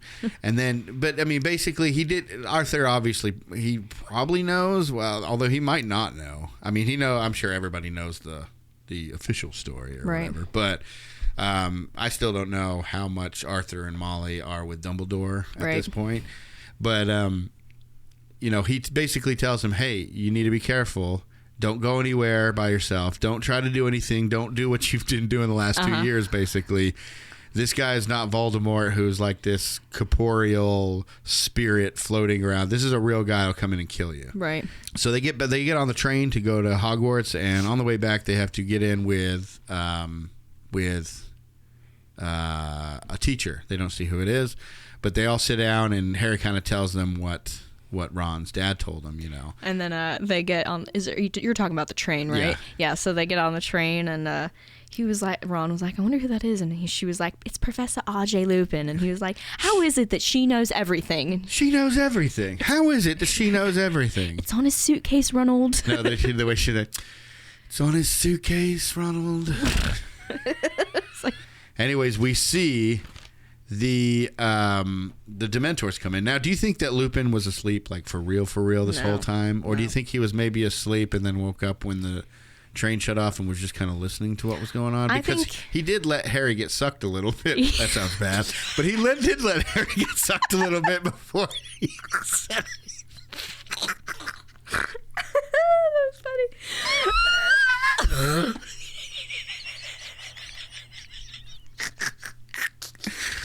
I think. Oh, that's terrible. Anyways, he let him get sucked a little bit before he saved him. Maybe that was just a book thing or a book to movie thing. I think. Yeah, one thing I thought was crazy was whenever he fought off that Dementor that was at Harry, and he just got up and he was like. Yeah, like it was almost like it was like a publicity pose or something. Yeah, and that's why I think he was awake. Like, if that was me and I had just gotten straight up, I would have, like, passed out or something because of my iron. I'd have been like, worried about her iron deficiency here in a movie about wizards that are shooting spells from their wands and trolls and giants. Like, I know there's trolls and giants and all kinds of fixes for things, but I got low iron, okay? My iron is the real monster here, a real antagonist. Oh, that's funny. So yeah, he dispels him, and then Harry passes out. Yeah. And he's given shit for the rest of the movie about him fainting. I don't know. I don't know why. You actually fainted. You actually fainted. Shut up, Malfoy. So basically, and you'll see this when he wakes up. Lupin's there. They talk to him, and Lupin gives him some chocolate. Mm-hmm. Why does he give him chocolate? To make him feel better. Why? And should I bring up the whole controversy? Yes, because J.K. Rowling intended for the Dementors to represent something. Depression is what it was supposed to represent. Yeah. Because you can see that, and you figure out that they suck out all the happy memories that you have, and you're left with your deepest, like your darkest memories, and they get rid of all your happiness, and that piece of chocolate is supposed to like Lupin explained it, and how Ron was like, I thought all happiness went away and I'd never be happy again. And that piece of chocolate is supposed to represent, when you're in your depression stage, you eat that chocolate and you feel all better. And exactly. I don't know. Based on her own experiences, whenever she'd get sad, depressed, she dealt with severe depression. Mm-hmm. And one of the things that always make her feel better is eating chocolate, and I think a lot of people are like that. And I think it does have some certain properties that I think that was a really cool kind of symbolic kind of idea behind that. And every time he's attacked, Lupin's like, here, have some chocolate. It really, really helps. Yeah, it'll help you feel better. Yeah, so I thought that was pretty cool, kind of a insight to JK's mind as well. We find out that Lupin has been hired to teach Defense Against the Dark Arts. So obviously, poor Gilderoy never got over it. He's still in St. Mungo's and everything. So. And you see they congratulate Lupin for being a teacher, and it zooms in, but Sirius is to his left. And he's Snape. Oh my God, Snape. I wrote Sirius on my thing. Well, they're both your top two. I mean, so you got to interchange. S is the They got the dark hair. It's long hair. They're both dark. It's easy to get them. Yeah. They both start with S. Exactly. Right. Yeah, you just see Snape clapping twice. He's just like, he looks so pissed. He's like, Dumbledore even makes the quote. But happiness can be found even in the darkest of times. If one only remembers to turn on the light. And I think that quote is an allusion to the Patronus charm. An illusion. Yeah, not an illusion, but an allusion. Oh, it gotcha. Alludes to the fact that we're going to see a Patronus charm to be taught, as the Dementors are guaranteed to go to Voldemort's side if he should return. Yes, and I'd love to have a decal of that all around my light bulb or around my light switch. I think that'd be fun. Expecto Patronum. No, that quote that Dumbledore said. Oh, happiness can be found even in the darkest of times when one only remembers to turn on the light. And yes. What do you do when you do a Patronus charm? You shoot that light, and everything. So you're turning on the light, and happiness can be found even in the darkest of times. So the Dementors bring the darkness of time. The way to fight that is the Patronus charm, which uses happy memories. Right. And I don't think we mentioned this, but when Harry passed out, he heard a scream. He did hear a scream in the train, and we found out later that it's his mother's scream. He didn't know, but he still had that in his memory. His mother screaming when she died, protecting him, which is so sad. And Hermione was like, Harry, no one was screaming. You idiot. No. You psychotic person. Okay, so basically we have another new teacher there. His name is Rubius Hagrid. Yep. Applaud. Yep. Very good job. Good job, Hagrid. He, I think that he's always been gamekeeper, but he was actually giving a teaching position now because he was cleared of those charges of the chamber. Remember, they proved in the last movie that it wasn't Hagrid, and he finally got his name cleared. So now he's the teacher of the care of magical teachers teacher. And he stands up and knocks the whole table over, and everyone gets pissed off at him. It's so funny, but they. That's right. We're still in.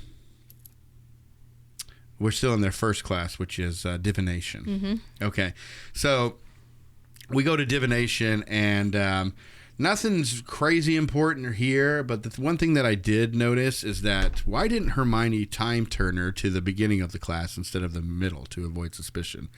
She's always popping up right in the middle of class. Why are you not time turnering to the first? Nobody says you have to go right in the middle of the class. Why doesn't she travel to? Because then you'll miss stuff. The beginning of class, like when everybody's all in, she time turners to the and then goes to the entrance of the classroom, and then just walks in with everybody else. That's fair. She's making it super suspicious. I would do it like before class. Anyone had walked in the classroom, just so that I'm already there when no one is in there, and then they all walk in. And not only I've been that, here this whole time. I've just been hiding under these cool sheets. I got out of class early. So on the train, when the Dementors attack Harry, why do they attack Harry? They're not supposed to do that. Well, I know why. Should I say it? Why? Because Ron's rat is on there. Why would they attack Harry just because Ron's rat? I mean, first of all, they don't know that Peter Pettigrew's bad, right? That's fair. You don't think they could sniff him out? I mean, maybe, but why wouldn't they attack the rat instead of Harry? I have got no clue because I don't know. So my theory is that Harry's gone through so much horrible, traumatic things in his life. Ooh, they smell the goodness of the trauma. Yeah, that they can't help but eat at it. Because that's basically what Dementors do, is they find those horrible memories and they eat at them. And the only way to stop, and basically that is what kills you slowly. Right. And the only way to combat that is the good memories and everything. But I think that Harry's had just so much bad happen to him, and they didn't sense a lot of good memories in him, that maybe they thought that they just couldn't resist. Gotcha. That Dementor couldn't resist or whatever. Right. But I'm not sure. It might be explained in the book. Maybe. I feel like it has to do with something like that, though. Okay. Maybe. Yeah. Because the first thing that I thought of, why would they come to their train cart specifically? And it might be a mix of both. Maybe they sniffed out Peter Pettigrew in the rat, or it could be they smelled the trauma. Well, and I think the ministry probably asked Dumbledore, because they asked Dumbledore everything. He should be the minister of magic or whatever, because they basically, the minister, Cornelius Fudge, basically asked Dumbledore questions about everything. Right. And he has a little bit of knowledge with Sirius and Voldemort and everything, so they probably hey, or either they asked him, or Dumbledore went straight to him and said, you need to make sure that the train, you need to make sure that the train is watched, that Harry's house is watched, and that the school is watched. We have to shut down the school because he's going to try to come back to the school, right? Right. That's what I thought. That Good thought. Yeah. I wouldn't have thought of that. I don't know. I just feel like he's just got so much horrible things that happened in his life that they were just drawn to him that way. Possibly, yeah. So I didn't think about that. Anyways, it cuts to basically their first class with Hagrid, right? Mm-hmm. And he's doing a great job. He's teaching them about a buckbeak, the hippogriff, which is like an eagle / lion / horse type thing. Yeah. And Harry does a pretty good job, and then of course Malfoy has to get in there with his little, this thing isn't dangerous and everything. Yeah, he gets hurt. To be an idiot, right? And then he's all dramatic. He's very dramatic about it. Oh, he killed me! He killed me! It killed me! Wait till my father hears about this.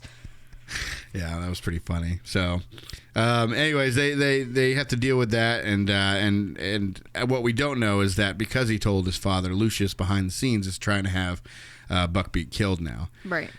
So they return to Gryffindor Tower, and they find that the fat lady's portrait is empty and it's been attacked. There's some slashes across it. Mm-hmm. So she's hiding in another painting. They find her, and she actually warns Dumbledore that Sirius Black has now entered the castle. Mm-hmm. He's here in the castle. And what is the first thing they do?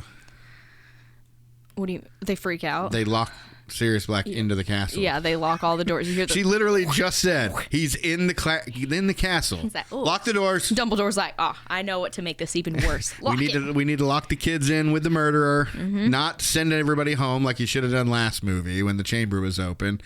Not send everybody home like this movie when notorious mass murderer has broken into the castle now. Mm-hmm.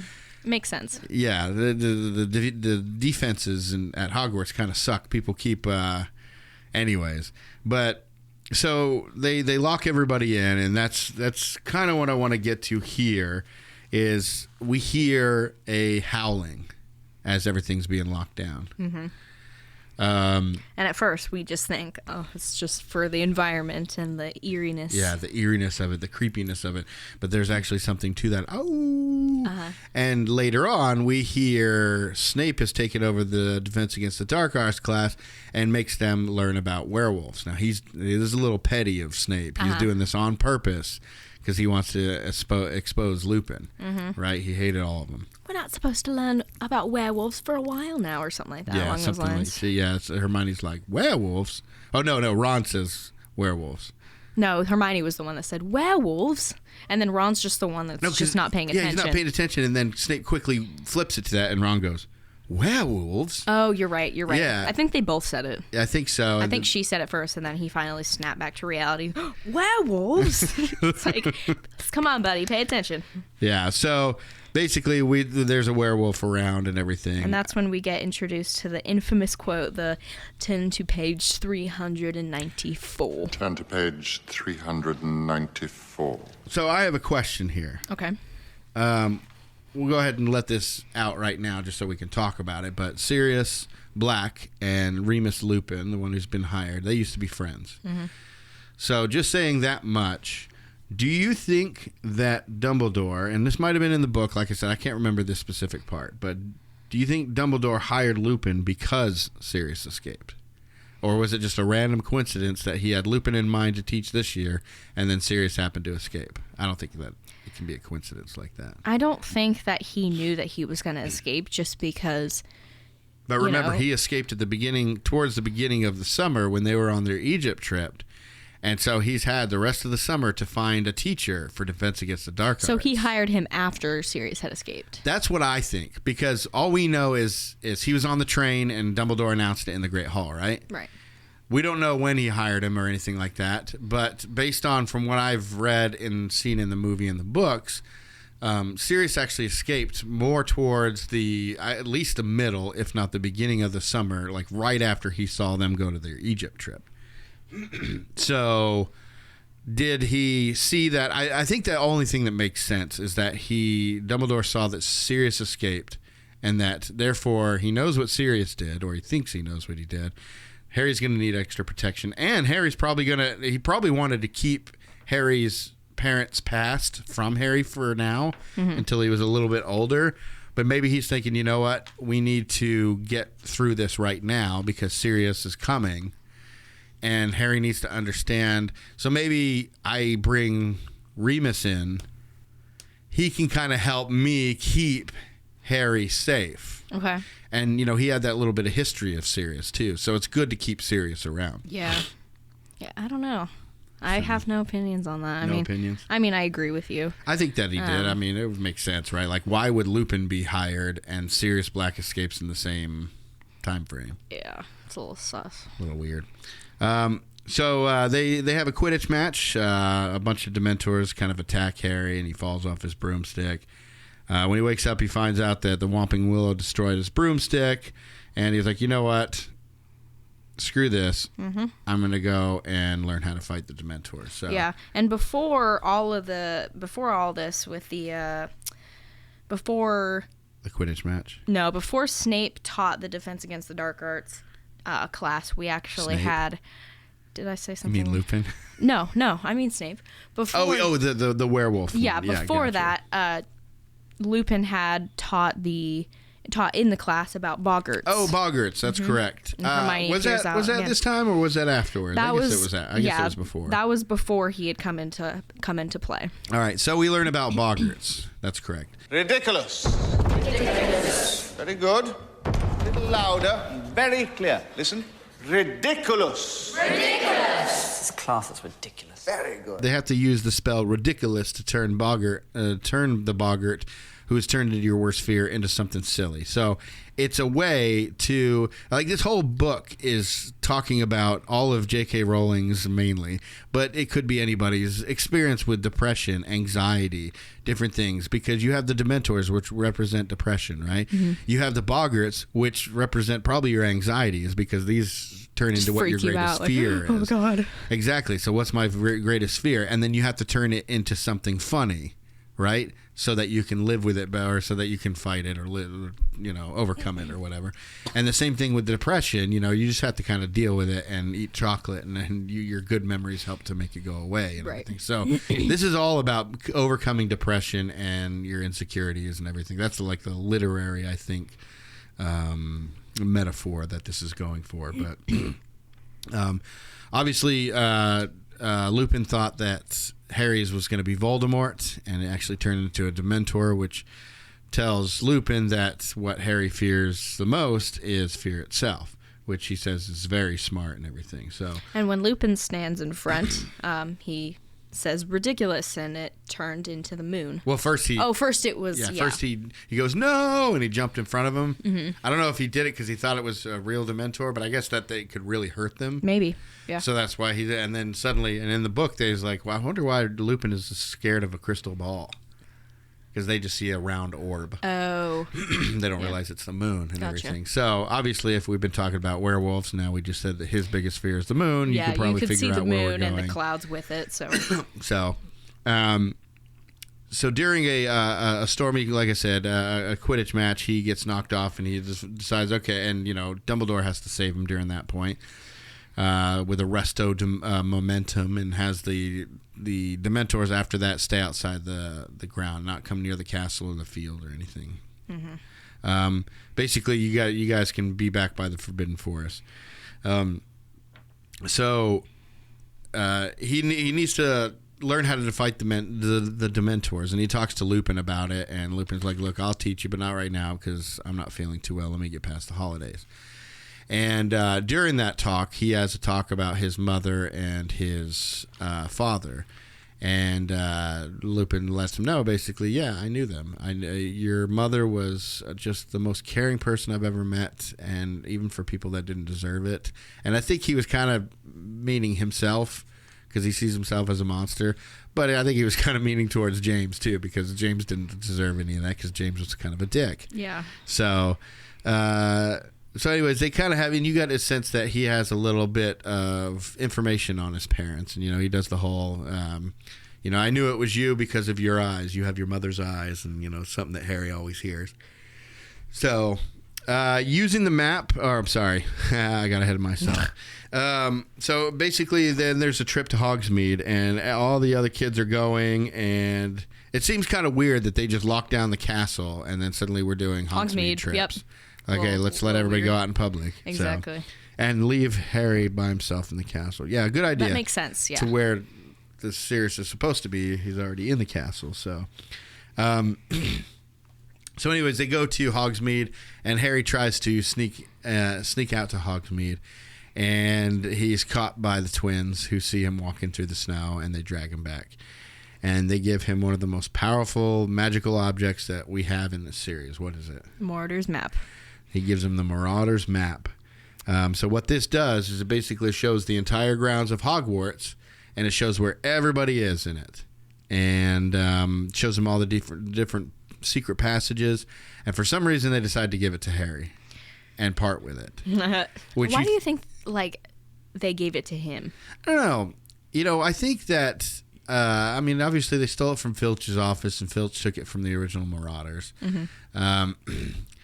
I don't know why they gave it to him, because it seems like they would need it for all their mischievous things. Right. Now, maybe they only wanted to know it for all the secret passages, and now that they know them all, they don't need it anymore. But you would want to maybe see where everybody is. Yeah. But I think they just saw that Harry, they even said it in the movie, like, honestly, we see that you need it more. And, they probably felt bad for him. Like, look, this dude can never go here. His, people like look up to him and think he has a great life, but he actually has a miserable life. Right. And so let's try to help him out here. Let's give him this little thing. This will help out. We're going to be done with school soon anyways. We've had fun with it. Let's give it to Harry.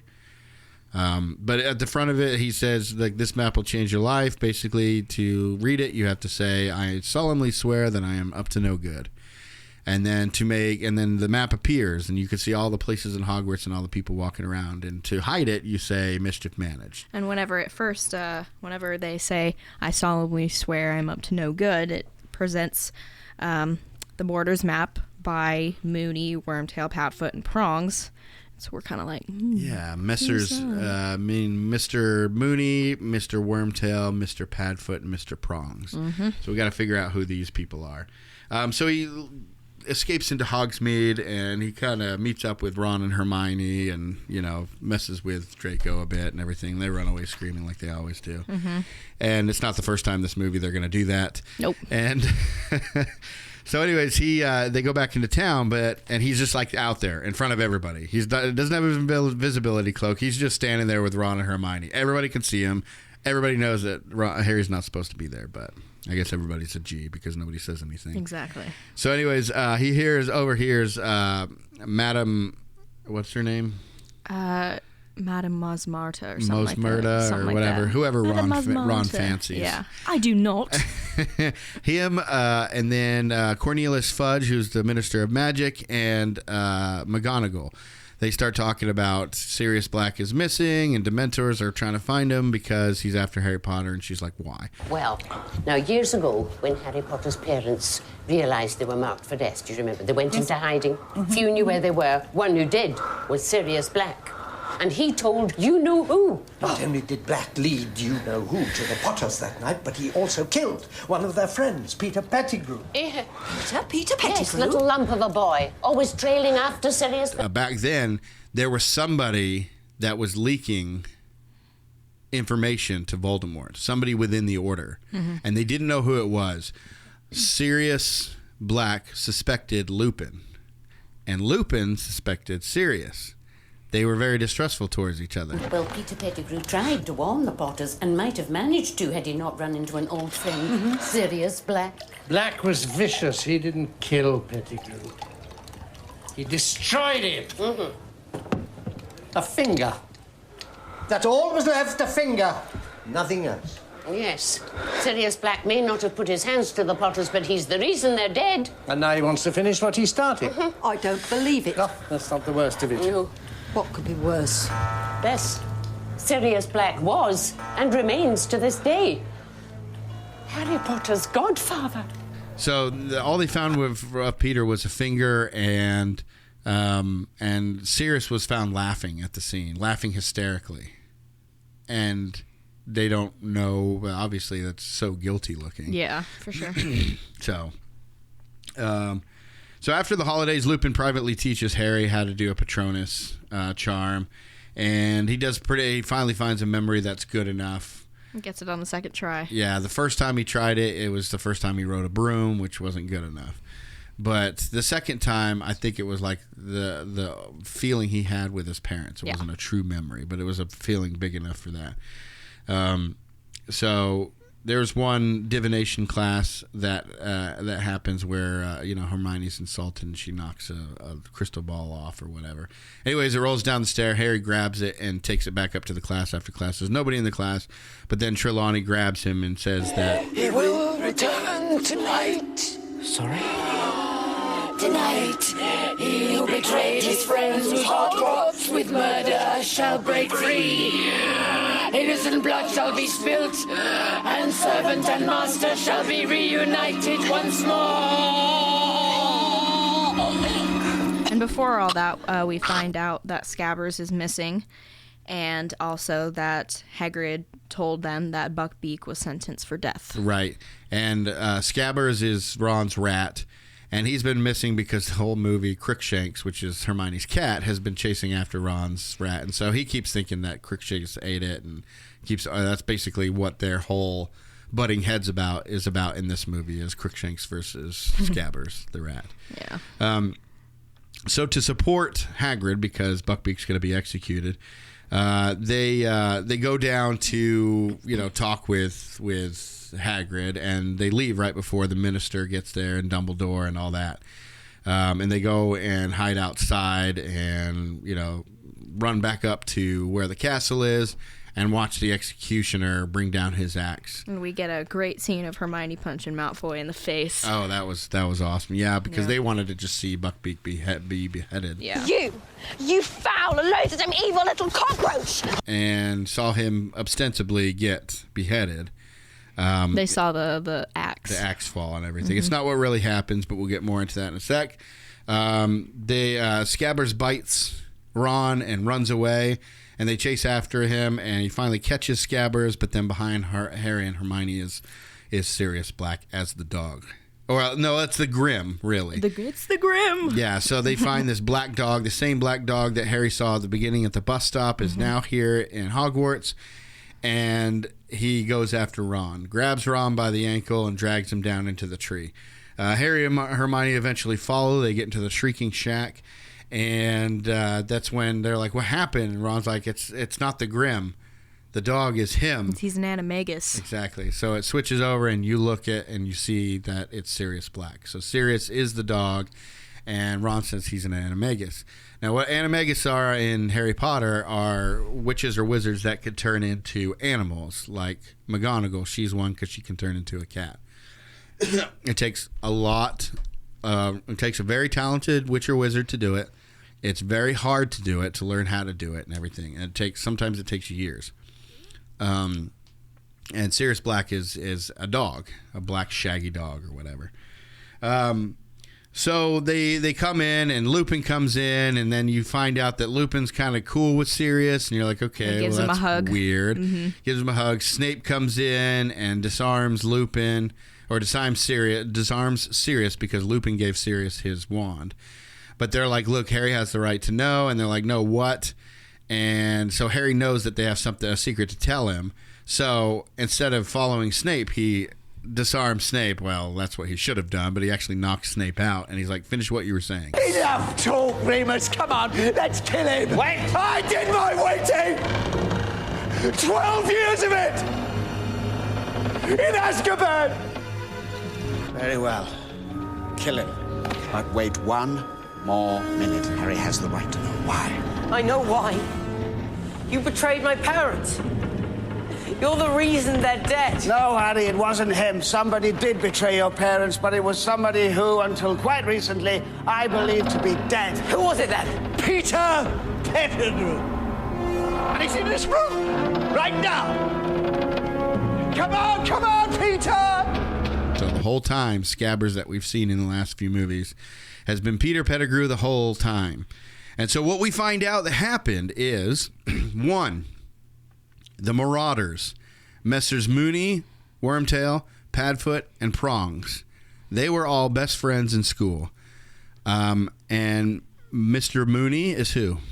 Mr. Mooney is Lupin. That's right. And Mr. Wormtail is who? Peter Pettigrew. Mr. Padfoot. That's Sirius. And Mr. Prongs. It's James Potter. James Lupin. So James Lupin. James Lupin. James Potter. When they were in school, they were known as the Marauders. They called themselves the Marauders. They like to sneak out and do fun stuff. So and this is more explained in the book, and I'm really upset they don't explain it more in the movies. Me too. But basically what happened was that when Lupin was really young, he got bit by a werewolf because of some of his dad's political leanings and stuff. And he got turned into a werewolf. And when he went to school, Dumbledore gave him the opportunity to come to school and learn while still, having to deal with his lycanthropy. Right. Which is another way of saying his werewolfness. Mm-hmm. So he basically had the Whomping Willow planted and installed in the school expressly for Lupin, so that Lupin had a way to get into the because under the Whomping Willow is the tunnel to the Shrieking Shack, which is how they all got there. And so Dumbledore did that expressly for Lupin. When he became friends with James and Sirius and eventually Peter, they all decided they wanted to help him. So they spent years trying to figure out how to become Animagus. And they did it unregistered. Because if you're an Animagus, you have to register that you're an Animagus, meaning the government needs to know that you can turn into animals. So nobody knew that Peter, James, and Sirius could all turn into animals. That's probably how Sirius escaped Azkaban. Exactly. So Lupin did it, but he had no control over it. He turned into a werewolf. James would turn into what they call a stag in England, which is a buck to us, a deer with antlers. Sirius turned into a dog. Wormtail turned into a rat. The rat helped them get into the tree because it's different in the books. But basically, those are all the animals that they turned into. And sorry, I'm going through this in my head. No, you're fine. So when they all decided to become Animagus, James and Sirius were big enough that they could control him as a werewolf. Mm-hmm. And werewolves don't really care much about animals. They more are after humans. Right. And so they were able to just go run with him. And, and to control and make sure that he didn't go near any humans in Hogsmeade or anybody that might have been out on the grounds or whatever. Right. So they were really helping him to do all that. And when they all got out of school, what happened was that Wormtail, he was always like this cowardly, scared boy, and he just went along with that group because they would protect him. Right. Like they were the most popular and powerful, so they would protect him. So he just went along with everything because he's a little Weasley kid. And when he became an adult, he became a Weasley kid, a Weasley guy, an adult Weasley person, not that Weasley. Not the Weasleys. Yeah, but he saw that Voldemort was going to take over, was going to be more powerful than anybody. So he decided to do what he always does and go with whoever has more power that can protect him. So the leak was never Lupin. It was never Sirius. It was Peter Pettigrew the whole time. He was the leak. And what a lot of people, including Dumbledore, didn't know is at the very last minute when James and Lily were about to make Sirius their secret keeper, at the last minute, Sirius goes, "Wait a minute. Nobody would suspect Peter as being the secret keeper. Mm-hmm. They might torture or whatever, find out, but nobody is going to suspect Peter because they figure Peter was so loyal because he was so scared that there was no way he would turn up against anybody. But he was that afraid of Voldemort that he decided to turn on his friends and go his way. So, but nobody knew that. Nobody knew that he was the one leaking all the information. And so at that moment, Peter's like, "Oh, this will get me in good with Voldemort." Right. So he went and told Voldemort where James and Lynn. He got them killed. Sirius found out, and after he gave Hagrid his motorbike, he went after Peter and found him in town square. I think this was in Godric's Hollow. But he found him somewhere in town, and as he was confronting him, Peter, behind his back, sent out some kind of explosion and killed 13 people, cut off his own finger and turned into a rat and went into the sewers. Sirius can't turn into anything close to follow that, and so all he left behind was a finger and killed all these people, and Sirius was the only one left there. So he just started laughing because he's like, this little pathetic person that we've been protecting all this time just got one over on me. Yeah. He outsmarted me, and I'm screwed now. And I have nobody left. So I mean, like all he could do was laugh. Yeah, and like, that's why when they shoot. came and carried him away laughing. But anyway, so that's what happened. Sirius got put into Azkaban, and while he was there, the reason because when you're put there, you're slowly over time, you go insane because the Dementors are pulling everything from you. They're sucking your soul, they're pulling every happy memory from you. You eventually go insane. What Sirius found is that Dementors either can't detect animals or just don't care about them. Right. So he would turn into a dog on a regular basis, and they could never find him, even though he was in his cell. They could never find Sirius to torment him, to suck his soul out, to do any of that kind of stuff. So he kind of just chilled in prison. He couldn't get out or anything. But then once he saw Cornelius Fudge came and visited towards the beginning of the summer or whatever, and he left a newspaper, Sirius read the newspaper and saw the Weasleys in Egypt. And he saw Ron holding Scabbers. I don't know why they'd bring the rat to Egypt or whatever, but he saw Ron holding Scabbers. And Scabbers is missing a toe, right? And so immediately Sirius goes, okay, there's Wormtail. I know that rat from anywhere. I've run for years all around Hogsmeade and Hogwarts with that rat. I know this rat, and look, it's missing a toe. So he decides I need to escape. So what he does is he starves himself for like a month or so to where he gets real skinny. And so then when he turns into a dog, he just fits right through the bars as a dog, and he just trotted right out of Azkaban just like that. That's how easy it was for him to escape, because they didn't know he was there. And the Ministry didn't know, because remember, they were unregistered. Nobody knew. Even Dumbledore didn't know that James, Sirius, and Peter Pettigrew had all become animals. Right. Because, he knew the relationship between James and Sirius. He knows that they wouldn't have hurt each other or whatever, but he was left to be like, I guess that's what happened. The black or the Lestrange and Sirius finally took over, and he became an evil person or whatever. So right. Tell me about Peter Pettigrew. He was at school with us. We thought he was our friend. No, Pettigrew's dead. You killed him. No, he didn't. I thought so too until you mentioned seeing Pettigrew on the map. The map was lying then. The map never lies. Pettigrew's alive, and he's right there. Remus? Sirius? My old friend!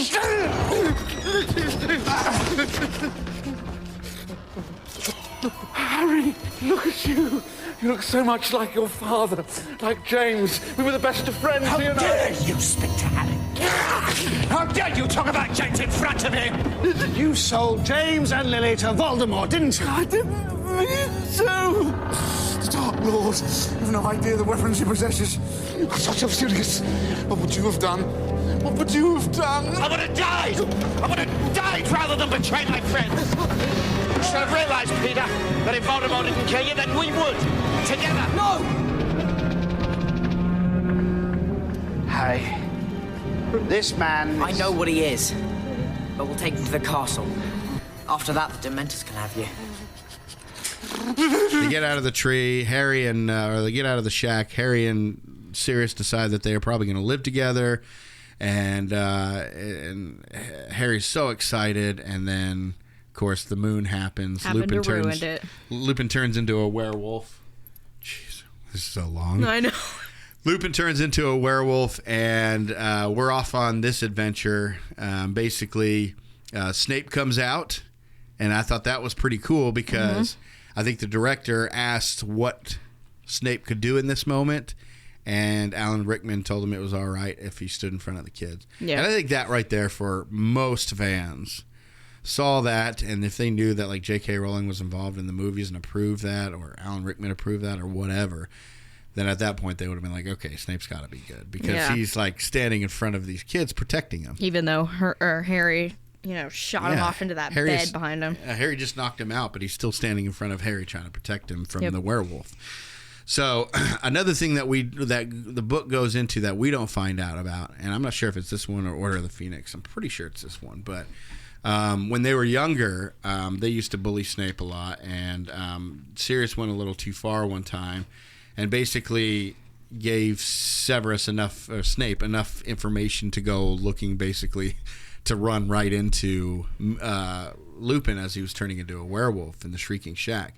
And when James found out that Sirius did that, he quickly went out there and saved Snape from Lupin as the werewolf, saved his life, which is probably one of the main reasons that Snape hates James so much, is because he wouldn't want somebody like James saving his life. He's got something on him now. Yeah, exactly. So, and that really started to be what changed James into start being a better person, because they almost got Snape killed, even though they don't like the guy. They almost got him killed. So, anyways, Sirius tries to hold him back as the dog, and Harry goes after to try to help. Sirius kind of gets tore up, and the werewolf runs away, and Harry finds Sirius on the ground by the riverbed and tries to help him, but suddenly they're swarmed by Dementors. There's just tons of them everywhere. They found him. Yeah, and Harry tries to use the Patronus charm, but it's just not strong enough, and he starts getting weaker and weaker, and he starts fading. And basically he's about to pass out when suddenly he sees this stag, this lit up stag or buck or whatever you want to call it, from across the riverbed, and it's the bright Patronus, right? And suddenly the Patronus explosion happens, and all the Dementors fly away. It's a huge, powerful spell, and Harry passes out, and he wakes up in the hospital room. And basically, they said that Hermione heard Snape tell Dumbledore whoever cast that Patronus was very powerful. Mm-hmm. And so Harry goes, "That's my dad," because he saw like a kind of him, and it looked a lot like the guy in the pictures that he's seen of his dad and everything. So it's like, that's got to be my dad. Mm-hmm. So what we don't know is Dumbledore's still trying to. Now Dumbledore finally comes in and starts trying to, pull some of this into his plan. He's like, okay, we need Sirius and Buckbeak alive. I don't know why he put so much on the line for Buckbeak, but at least Sirius is on the line here. But they wouldn't have been able to get Sirius out of that tower. Exactly.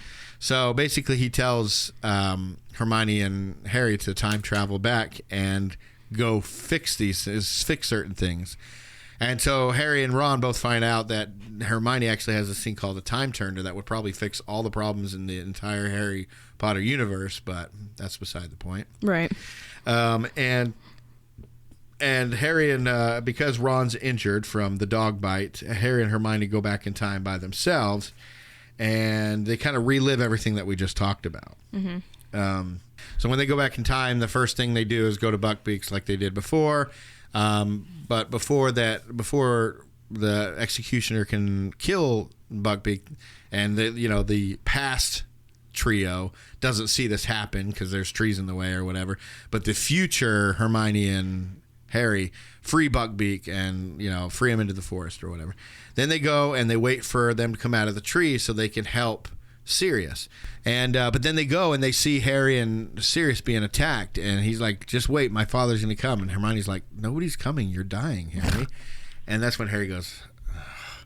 And so he steps up, and I think in that moment he realizes what he did. Yeah. And he, it's a famous one, Expecto Patronum! So he did that, and it was a powerful one. And I think what it was I think it said in the book, but in the movie it was just like, I think it was the happiness he felt of Sirius, because it was like a friend, or it was kind of like a father figure, somebody more family. Yeah, it's like the closest thing he has to family. The Dursleys be damned, but yeah, I was always wondering, how did Harry create such a powerful Patronum in that moment? But it's probably what you were saying. Yeah, and I want to say that they addressed it in the book. I can't remember though, but I'm assuming it's because when they came out of that tree and started talking for the first time, Harry felt like he could have not a normal life, but he could be with somebody that he didn't have to go back to that crappy house every summer. Yeah, exactly. He knew somebody that was basically a brother to his friend, his father, mm-hmm. and and knew his mother, and he'd start to get more answers, and it'd start to feel like a family, because that was originally supposed to be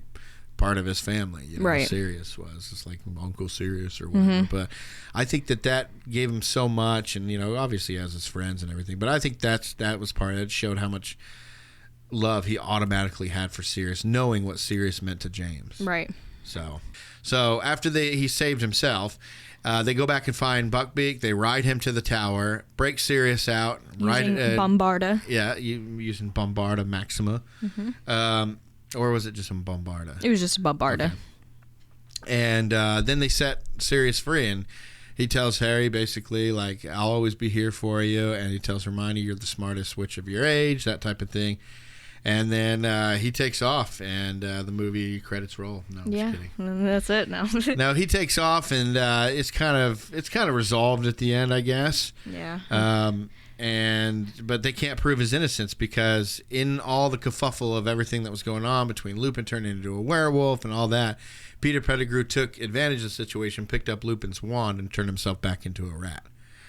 And so he took off, and he's probably going to go and try to find Voldemort again. Probably. Yeah, I love how they returned back to where their original place was. They go to the hospital. And you see Dumbledore closing the doors, talking to them their past selves. Yeah, exactly. Kind of thing. And they were like, we did it. And he was like, did what? Good night. just like acting like dude, you're not doing a very good job of acting like you're not any part of this. But I would say that this story is the story that he has the least amount of effect, or at least effect on. Right. Because in every other story, you can tell he's kind of messing with events and making sure they go one way or another. This one, I think he was just trying to adapt to what happened with Sirius escaping. And, Dumbledore didn't know any of this. And I think in the book it shows how Dumbledore had Sirius had explained to Dumbledore that they were Animagus, which is something that I think Lupin would have told Dumbledore. Like, hey, by the way, just to let you know, Peter, James, and Sirius were all Animagus. So if you see a dog, that could also be Sirius Black. Right. And that would help to explain then all the other different things, Right. So. And then there's the funny Ron moment whenever they walk back in after they just You're disappear. here. Now you're there. What happened? What is going on? He's so funny. Confused. I love Ron. Right, me too. So anyways, basically Lupin has been exposed as a werewolf because Snape told everybody. Snape got that, let that bit of information out because, he's still a little salty. Mm-hmm. So even though he's supposed to be listening to Dumbledore, he went ahead and let that bit of information out. So Lupin go ahead and resigns from teaching so people don't get mad at Dumbledore for letting a werewolf teach their kids. And since he's no longer a teacher, he said he didn't feel any guilt returning the Marauders map. And I remember in the book, it was both the Marauders map and the invisibility cloak. And one other thing that I thought was really, it was kind of cool, because in the book, it was Dumbledore saying, you saved a innocent man from a terrible fate. But in the movie, it was Lupin saying that. Oh, okay. Yeah. I didn't know that. Yeah. So I thought that was kind of cool. It was like exact same phrase, like no added words, no, like they didn't cut any words out. Like it was word for word, but it was just a different person saying it, which I thought was neat. So it's cool that it came from Lupin this time, because we know Dumbledore's good, but it gives that extra bit to show that Lupin's a good person and all that. It was cool to see him say mischief managed too, because it shows that he knows exactly what to do with that map. And the map still doesn't have Chamber of Secrets. It doesn't have the Room of Requirement, because those are things that those four never had to deal with, never found. Mm-hmm. So it's not like it shows everything. It only shows what they explored, everything on there. It shows how they knew the castle, and they probably knew the castle better than everybody, except for maybe Harry or Voldemort, who explored more too. Right. So, at the end, we find out that Sirius sent Harry a firebolt broomstick to replace his Nimbus 2000. And, of course, he has to take that on a ride. And we got that weird, cheesy ending where it freeze frames on his face. I know, it's so random. I never understood why it ends like that. It just looks weird. It's like, oh, and he's stopped, and it's just like, all right. It's very weird. Yeah. This is pretty cool. I kind of did the math here. James and Sirius and Lupin, all them, they went to Hogwarts from 1981 to 1988. Mm-hmm. Because these all take place in the 80s and 90s. This is a very specific time that this takes place in. And Harry started, he was there from 1991 to 1998. Which means... Sorry. No, I was seeing what you were writing. Which means that Harry only started school 13 years after James and Lily left. Huh.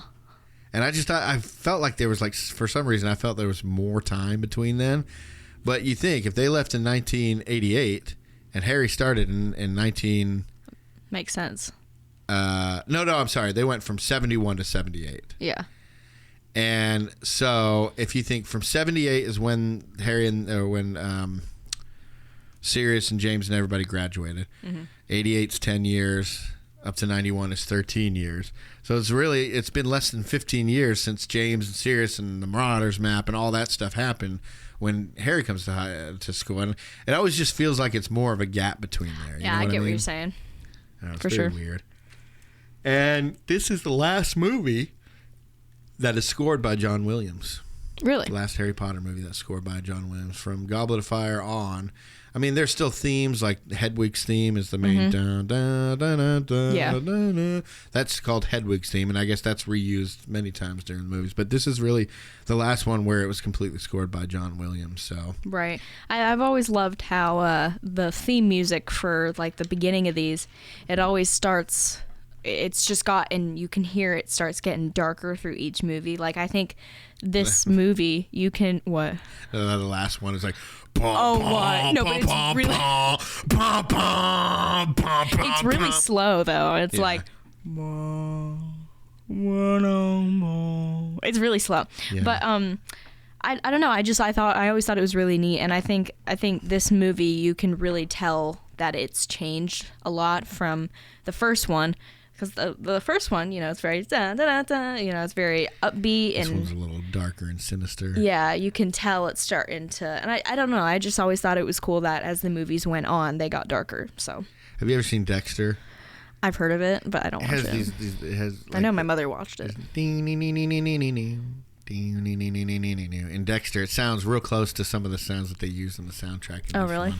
Anyways, that's our movie. Did you have anything else you wanted to say on it? I don't think so. I think I had I couldn't think of anything to ask you. But we have to ask each other about our boggarts. Oh, okay. So what would your boggart be?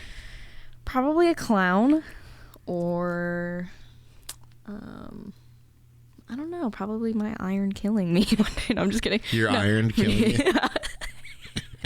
I don't know. What, like all Kevin McAllister style in Home Alone or something? Exactly. Yeah. I don't know. God, clowns are the freaking worst, I have to say. They are the worst. I mean, my biggest fear is something happened to your brother. Oh yeah, that's a lot. Yeah. So, but I don't know how you would turn that. Family. But I don't know. I think maybe boggarts are supposed to be more material things like spiders and snakes and everything. I'm over here like clowns. You're like, oh, just my family dying. I'm like, oh no, God. But I mean, yeah, clowns are one thing. Obviously, Snape is something to be scared of because that's Neville's boggart. Yep.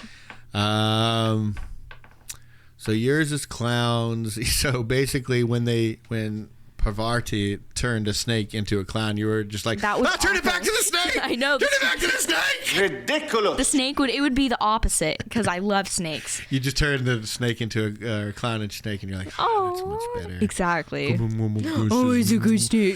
So cute. I know. Start speaking parcel tongue. That's funny. Yeah, that'd be pretty funny. I honestly can't think. I guess birds. I know you're waiting for me to say it and everything. Like, look, I'm not as scared of birds as I put on. A lot of it's just to be funny and everything, but I really don't like them. And I don't want them to be around me at all. I get that. And all that. So you'd never have a pet bird? I get no, definitely not. If we're talking about material things like that goes. That being said, sharks are pretty scary. Oh, they're kind of cute.